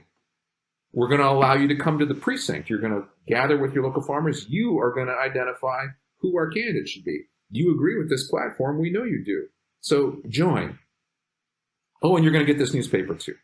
And then the organizer can jump in their Model T and move on to the next place. So the Nonpartisan League invests in two technologies. Newspapers. They have a very effective editorial cartoonist, by the way. It's not just like ideology in print. Like, they are meeting people wherever they are. Yep. Super important to have a visual piece of the culture as well as the kind of written ideological piece of the culture. To not just kind of share the news, to share the ideas, but to shape it, to shape the vision. But then the Model T is the other major investment that the League makes, because this Fordist, Taylorist technology actually can undo the power of corporate capital in this rural space, in this rural context. And in the meantime, you've got all these farmers, in particular in North Dakota, who are already part of the cooperative movement. They're already fired up. They're ready to go. Boom. And so the League just explodes in 1915 and 1916, kind of behind the scenes. And their success in the primaries in North Dakota in 1916, big surprise, not just to national observers, but even to local and state observers in North Dakota. And it sets them up for this much broader expansion into other parts of the North American West. Yeah, well, let's go into a little bit more of those social dynamics that you kind of hinted at, because like the loneliness of the plains, I think about, you know, like the type of histories that we aren't given, you know, through public school or what have you, and the type of like angst we have about search for meaning and difficult alienation in modern society. And to me, it seems like this is a very good example of like, it's sort of these things that's coming together as people for like empowering yourself as citizens, these sorts of kind of things that might sound a little bit naive, but you just talk about the social dynamics, the loneliness, the gendered stuff going on there, before we get into some of like that, more of that platform. Yeah, absolutely. I mean, one of the things that comes to mind right away when you raise this issue is actually a quote from the great James Baldwin. Baldwin said that hope is invented every day, right? And of course, what he's telling us there, as so many other people from so many other different movements in the American tradition have told us, is that we have to get up and do the work. We have to do the work. And it's not fun, it's not easy, it's not hard, but we have to work to break out of our individual experience and find solidarity and find collective experience and find support and understand that there are other people in the world who see the world the same way we do, that we're not crazy, that we're not alone. This is what's going on in the 19-teens in rural North Dakota. Essentially, the cooperative movements had brought people together saying like, yeah, you're not crazy. You are getting beat at the grain elevator. Yeah, you're not crazy. You are going to lose your farm because you can't make the mortgage, because you're not getting a fair price for your grain. You're not crazy because, yeah, you're renting and you'll never have the chance to buy. My own ancestors were renters. They actually, my great-grandfather migrated from Norway, never owned a farm. Never made enough money to own a farm, right? So, you know, it's really important to break this isolation. And that isolation, as you're rightly suggesting, is not just ideological isolation or emotional isolation. On the northern grasslands, it is, in many cases, physical isolation, where you're on 240 acres and your neighbor is a quarter of a mile away. And you are dependent on that neighbor, right? But you also are, in many ways, on your own, you and your family unit. That actually plays out in very particular ways within family structures. And of course, that's shaped by ethnicity and religion. But in these family structures, these are basically patriarchal family structures. So a lot of the stuff is centered on what the man is doing, but the women are working. Those farms collapse without the labor of women. And they also collapse without the labor of children. Super important. There is nothing easy about this work. So you have physical isolation, you have emotional isolation. The only time you are out seeing people is usually on a Friday night or synagogue or a Sunday morning at church. It may be the only time that you are actually experiencing the contact that you need as a human being with other people, let alone the kind of culturally specific contact, people who look like you and think like you and come from the same place as you in the case of immigrants. It's also important to understand that children, there are public rural schools, they're one-room schoolhouses, they're often being pulled from those schools to work. Again, my grandfather in the 1930s was pulled from the 8th grade because he was needed at home to work, right? This is after the League's success, let alone before it. So there's these different layers of isolation, and the League starts to create a particular kind of, I won't say solidarity, but a particular kind of visible shared experience that becomes very powerful. And you see farmers and farmers' spouses, farm wives writing, you see children writing poetry, writing into the Nonpartisan League newspaper, right? And what they are articulating in these poems, it's not just like this ardent support for the Nonpartisan League as the true voice of the farmer, but you see them breaking down these barriers, these forms of isolation, because they see that somewhere else there's someone who is like them, who sees like them, who thinks like them, who has the same experiences that they do. Yeah, I mean, and one of the things I think the movies from the 70s illustrate well is like the attack on your self-worth that losing a farm in that situation can be, and it's horrible. And can we just get into the grain elevator as an example of how people realize the sort of unfairness of large capitalistic organizations, like the grading system and how that works, and people realizing they're getting cheated? Yeah, I mean, so it's important to remember that these newly arrived settlers who are trying to convert grasslands into grain lands, essentially, they don't have a lot of capital, first of all. They're not necessarily interested in accruing large amounts of capital. They want to be successful. To them, success means owning their own farm. It means getting a fair price for their grain. The former depends on the latter. It's basically that simple. There's some self-sufficiency they'll have in many cases, a few farm animals, so they have eggs, they might have milk. They can barter and trade.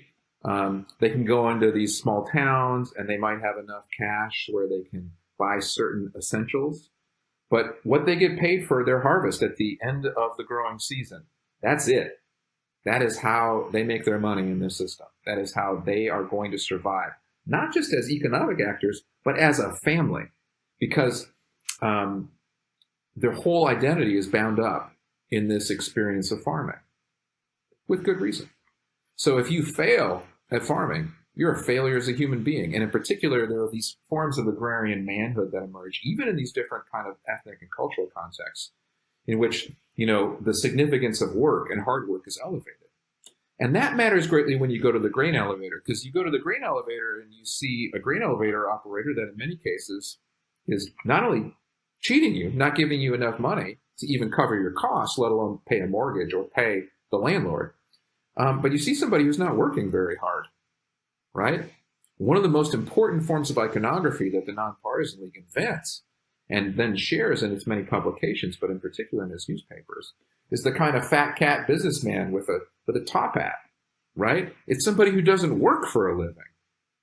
Super crucial. Whereas farmers are working 12, 14-hour days, 6 days a week, minimum. And their kids are working, and their wives are working, right? So this notion of work and the significance of work, which I think you can still see traces of on the Northern Plains today, culturally, the significance of work and this commitment to work and judging other people by whether or not they work according to your values. It's a super crucial piece of the Nonpartisan League story because it's at the center of these identities that so many farmers on the northern grasslands share. And you mentioned earlier, but the Red Scare of this and how the Nonpartisan League weathered attacks on that, and maybe the business. Well, obviously, the business community played a role in that. Yeah, for sure. So 1916, the Nonpartisan League takes over most of North Dakota state government. By 1918, they take over all of it. And in 1919, the Nonpartisan League institutes its program in the state of North Dakota. They create state-owned industries. There are all kinds of things they have to change state law to do that. There's actually a challenge that goes all the way to the U.S. Supreme Court. Can a state own an industry? It turns out they can. The Supreme Court eventually rules in their favor. The Nonpartisan League is like, hey, this is working. This could work in your state too. they're spreading out to these other states across the West. They're talking to farmers who are working with different kinds of commodities, growing different kinds of crops in different places. Sugar beet farmers in Idaho, right? Grain farmers, corn farmers in Nebraska. They try in Iowa. They don't get very far, but they work with corn farmers in Iowa. Right? They're saying, like, this is a model we can use because there are all these forms of inequity in the system. And these the ways in which these inequities are connected is that we can trace all the problems back to these large corporations. Large corporations are the problem.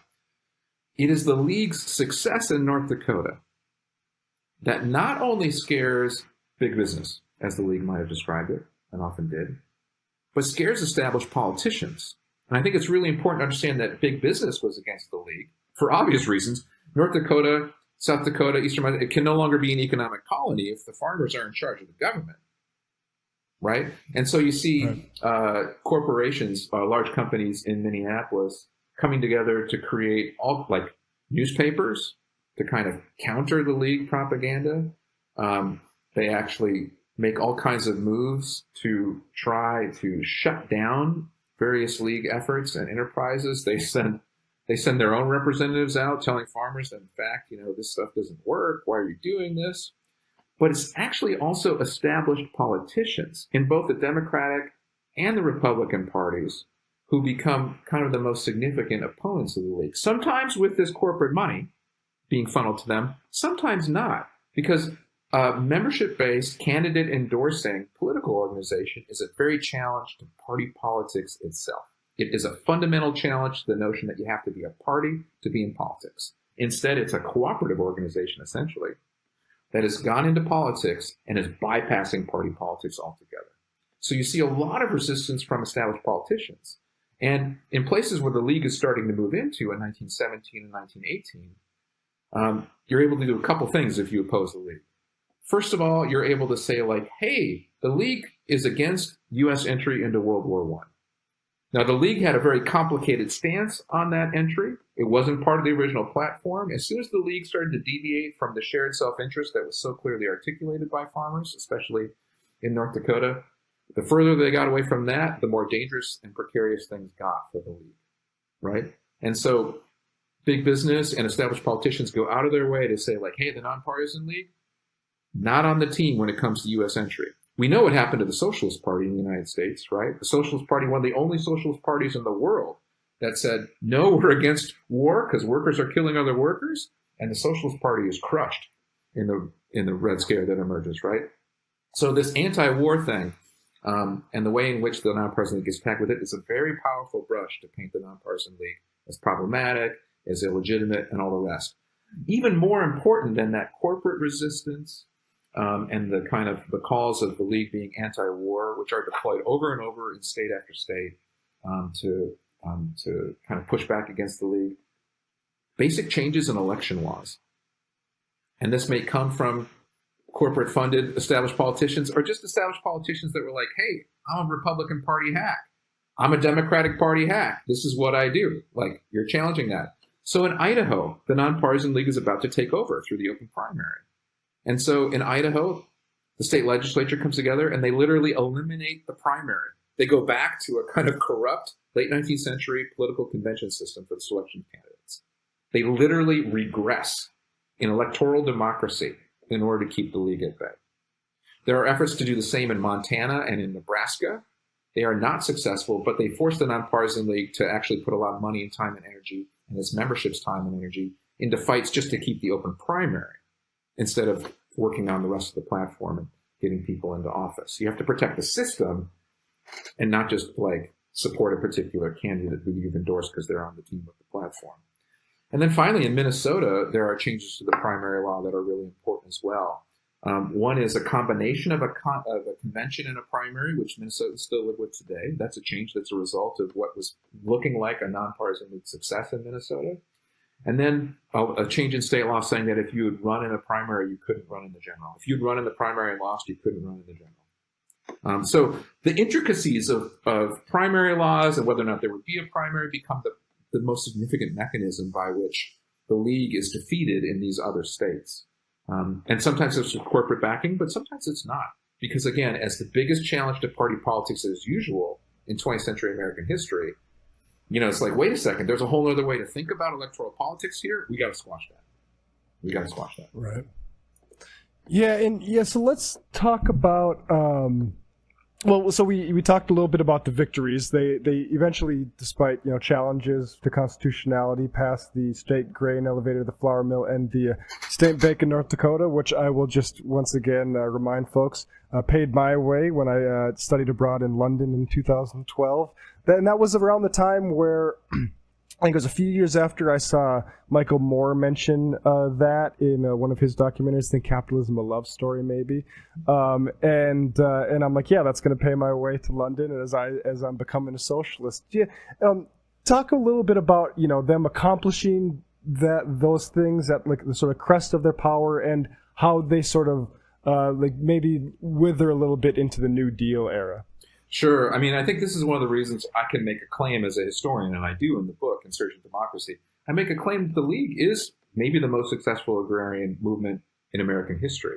And the only reason I kind of make a claim like that about a movement most people have never heard of is because they create a state-owned flour mill, a state-owned grain elevator, and a state-owned bank.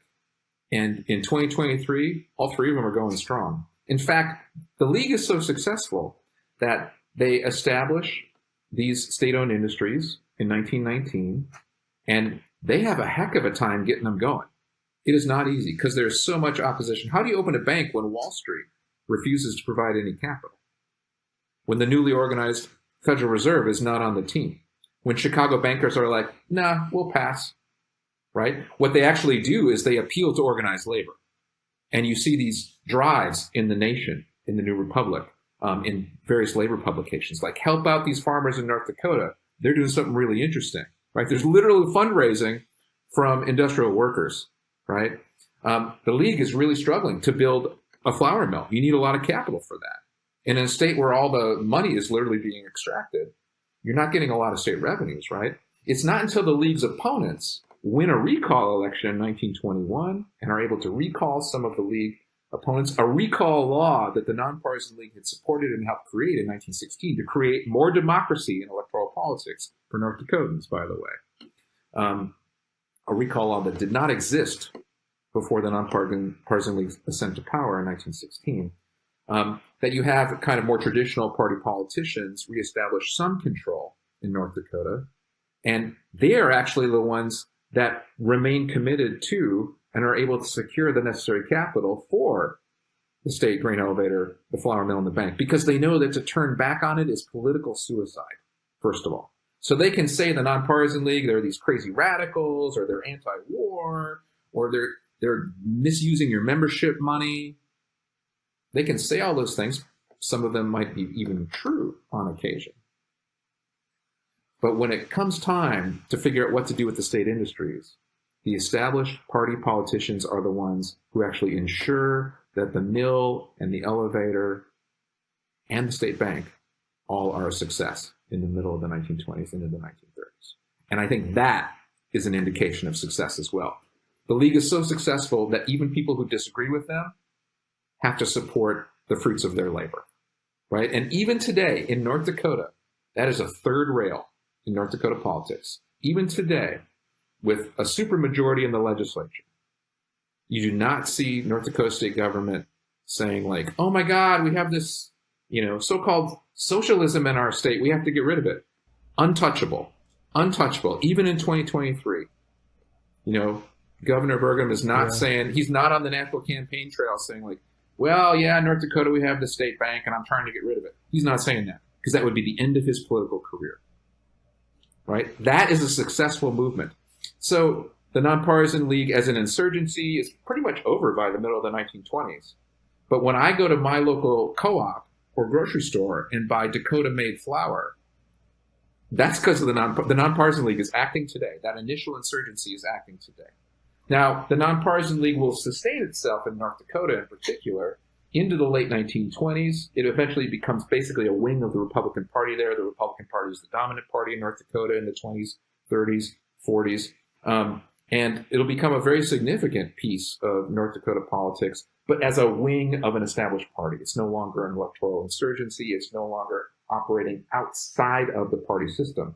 A lot of that work is actually happening in the Farmers Union, which kind of is a retreat back into the cooperative movement. But the Farmers Union is very savvy politically, largely because its leadership and membership had had these experiences in the League in the teens and early 1920s. The Farmers Union is essentially part of the Popular Front in the upper Midwest and on the Northern Plains in the 1930s. And it's not until the Red Scare of the late 1940s where you see the Farmers Union kind of retreat into a kind of more conservative organization, even though it's still a liberal organization and remains so today on the Northern Plains and in the upper Midwest. So the Nonpartisan League's legacy lives on in electoral politics. Of course, in North Dakota, in 1956, that wing of the Republican Party that calls itself the Nonpartisan League moves to the Democratic column, kind of following what had happened in Minnesota with the Farmer Labor Party joining the Democratic Party in 1944. They kind of mimicked that. And today, the Democratic Party in North Dakota calls itself the Democratic Nonpartisan League Party. And that old slogan, "We'll stick, we'll win," is actually still sometimes shouted at North Dakota political conventions. And that Nonpartisan League name lives on. But I would argue it lives on more completely in the concrete achievements of those state-owned industries, right? When you create something that is no politician from any ideological background or commitment can touch, that's a win. That's an absolute win. Yeah, and with that open primaries, is our electoral system closed off to this? Do we need to reform the electoral system before we sort of try to redo this sort of strategy? Oh, I think first of all, I love that you raised this question because I think this gets to the nub. One of the most important takeaways of the Nonpartisan League story for us in 2023, as we look at all these things we're grappling with, everything from climate change and the creation of climate justice to mass incarceration, to wage theft. I mean, all the things, right? We can go on and on. You will, of course, do that on this podcast all the time. When you want to think about how you create structural, permanent, or at least lasting change, you have to think systemically. And one of the most important ways to think systemically in a space where electoral politics still matters is to be strategic politically. And to do that, you have to think about what are the ways in which elections are structured. It's not an accident that the Republican Party is right now in 2023 doing all these things with election laws, right? It's not an accident, right? We know that if you change the nature of the game, you can win whether or not you're winning. So creating more democracy, more access, more inclusion, absolutely crucial in our electoral systems. Now, our electoral systems are determined at the state level, right? And so that actually makes it easier to make these changes, I would argue. That you can work locally and at the state level to create change. That's another lesson in the Nonpartisan League, that we always are thinking about national politics and what's going on in the Beltway. We're thinking about what is the National Republican Party doing, what is the Democratic Party doing at the national level. All important, don't get me wrong. But the Nonpartisan League lesson, another one at least, is the power and significance of local and state politics. And local and state politics are where these election laws can be changed. And the more open we make them, the more methods, options, tactics, possibilities we have as people who want to create change in American politics today. Absolutely crucial lesson of the Nonpartisan League. Now, I may sound really naive. I'm talking about democracy and access and inclusion in a moment in which so many things are happening that seem to be moving in the opposite direction. But the same was true in 1914 in North Dakota, right? Like, these folks did it. They figured it out. I was once asked by a very important labor historian, Leon Fink. He was like, so who was the thinker? Like, surely they had like somebody who thought up the kind of ideology was a thinker. And I was just blown away by this question because there really wasn't one, right? This was a truly kind of people-driven movement. They did have this shared ideology. It came out of their economic experience. But regular people did this. They drove the Nonpartisan League. That is super crucial to understand, right? Regular people fought to keep open primaries so the league could operate in places like Montana and Nebraska, right? Regular people ran for office, right? They were made fun of in 1916 and in 1918 in North Dakota when they won elections. They're like, the farmers have taken over the State House in Bismarck. They have no idea. Regular newspapers like the Minneapolis Tribune, which largely represented conservative business interests in Minneapolis, literally spent weeks making fun. Like, these people are a joke. They're not real politicians. And that was the point. So the power of regular people to make change is in many ways at the heart of the Nonpartisan League story, and to be strategic about how to make change.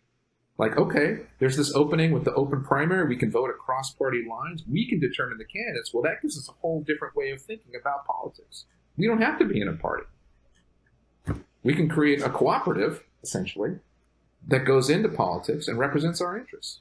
It's a very powerful set of lessons. Well, yeah, I think one of the, sorry, David, real quick, and then I'll let you get in, but one of the quotes that really rings out is the offense taken, and I don't know if it was an apocryphal quote, but somebody said, they'd be better off slopping the hogs than, governing. Yeah, it's like you're a farmer, know your place. And your place is back on the farm. And they're like, actually, we're American citizens. We believe in democracy. And now I start to sound naive again, right? Because we know all the ways in which the United States is not democratic. But it's citizen politics, it's civic agency, it's public work, right? That's the work that these farmers are doing to make something real. And they changed their lives. They were successful in doing so. Yeah, well, I just wanted to ask, just in terms of like lessons for today, if you could talk just a little bit about, discipline between like the Nonpartisan League and like the elected officials that, sort of get elected through it, right? Because that's a question that is very much hotly debated on the left right now. Like, what should the relationships of left organizations like the DSA be with the elected officials? And, I think it's fair to say that there are some differences from the Nonpartisan League and like an organization like the DSA, just in membership and also like in organizational power. But I'm curious if you have any like insight in lessons from that time that might be useful today. Yeah, I think one of the reasons the Nonpartisan League had the success that it had was that its platform was pretty narrowly defined. Again, the further they got from that platform, the more they started to add on, the harder it was to keep people together because they were working across so many different kinds of difference. Today, for us, it's in no small part gender differences in sexuality and race that we're working across in left movements.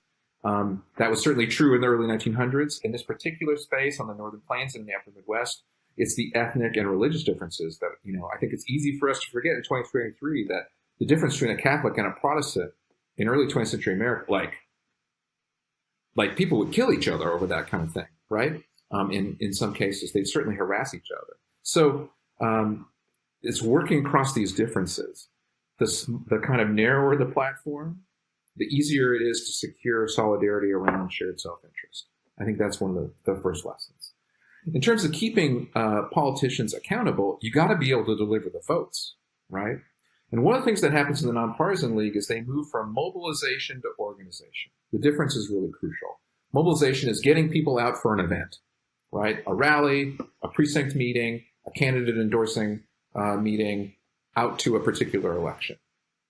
These farmers were primed to do that from their experience in the cooperative movement. 1916, that happens. They do it in North Dakota, right? We want this, this, and this. We're going to come out and vote for it. The League shifts and focuses more on organizing, which is about the transformation of one's self, right, through these experiences. Transformation of oneself means that 100 years later, descendants of these people are using the same slogan, right? Like it's deep because there was a transformation in a grandparent or a great-grandparent, and that transformed the whole trajectory of the family in terms of ideology and politics, right? So if you are not just mobilizing, but instead organizing, you are creating certain forms of relationships and solidarity that actually are persistent and are absolutely crucial in holding politicians accountable. I think there's no question that accountability depends actually on the voting bloc, right? And, it's really hard in 2023 because we see so many problems. There are so many things to fix in late stage capitalism. There's no question, right? So how do we think about, if we're going to use this Nonpartisan League example, the things that matter most to the largest number of people, right? And of course, what was happening is when they create the state grain elevator and the state mill and the state bank, they actually are changing more than just the economy. But that's not necessarily the goal starting out, right? So how can we in 2023 take these lessons of the League and think about how we can identify very specific things that will transform more than just what they are and what they do, but have these ripple effects that actually start to transform all these other things that we need to address as human community.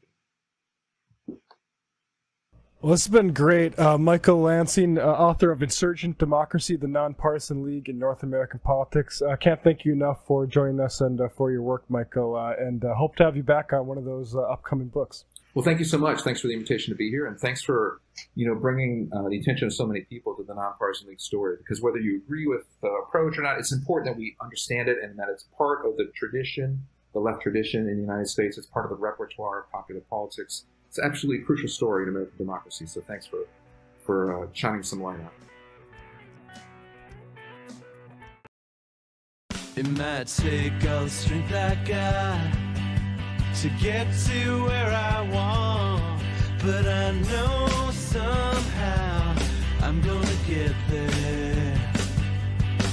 I wasn't looking when I just got caught between the truth and the lie bar. But finding out won't make me feel any better. Yeah, I know the clock is ticking, but the meds are gonna kick in, and my pilot light shining bright. I guess somewhere the choice was made for the option where you don't get paid, for the rope that bends before it finally breaks you. I guess somehow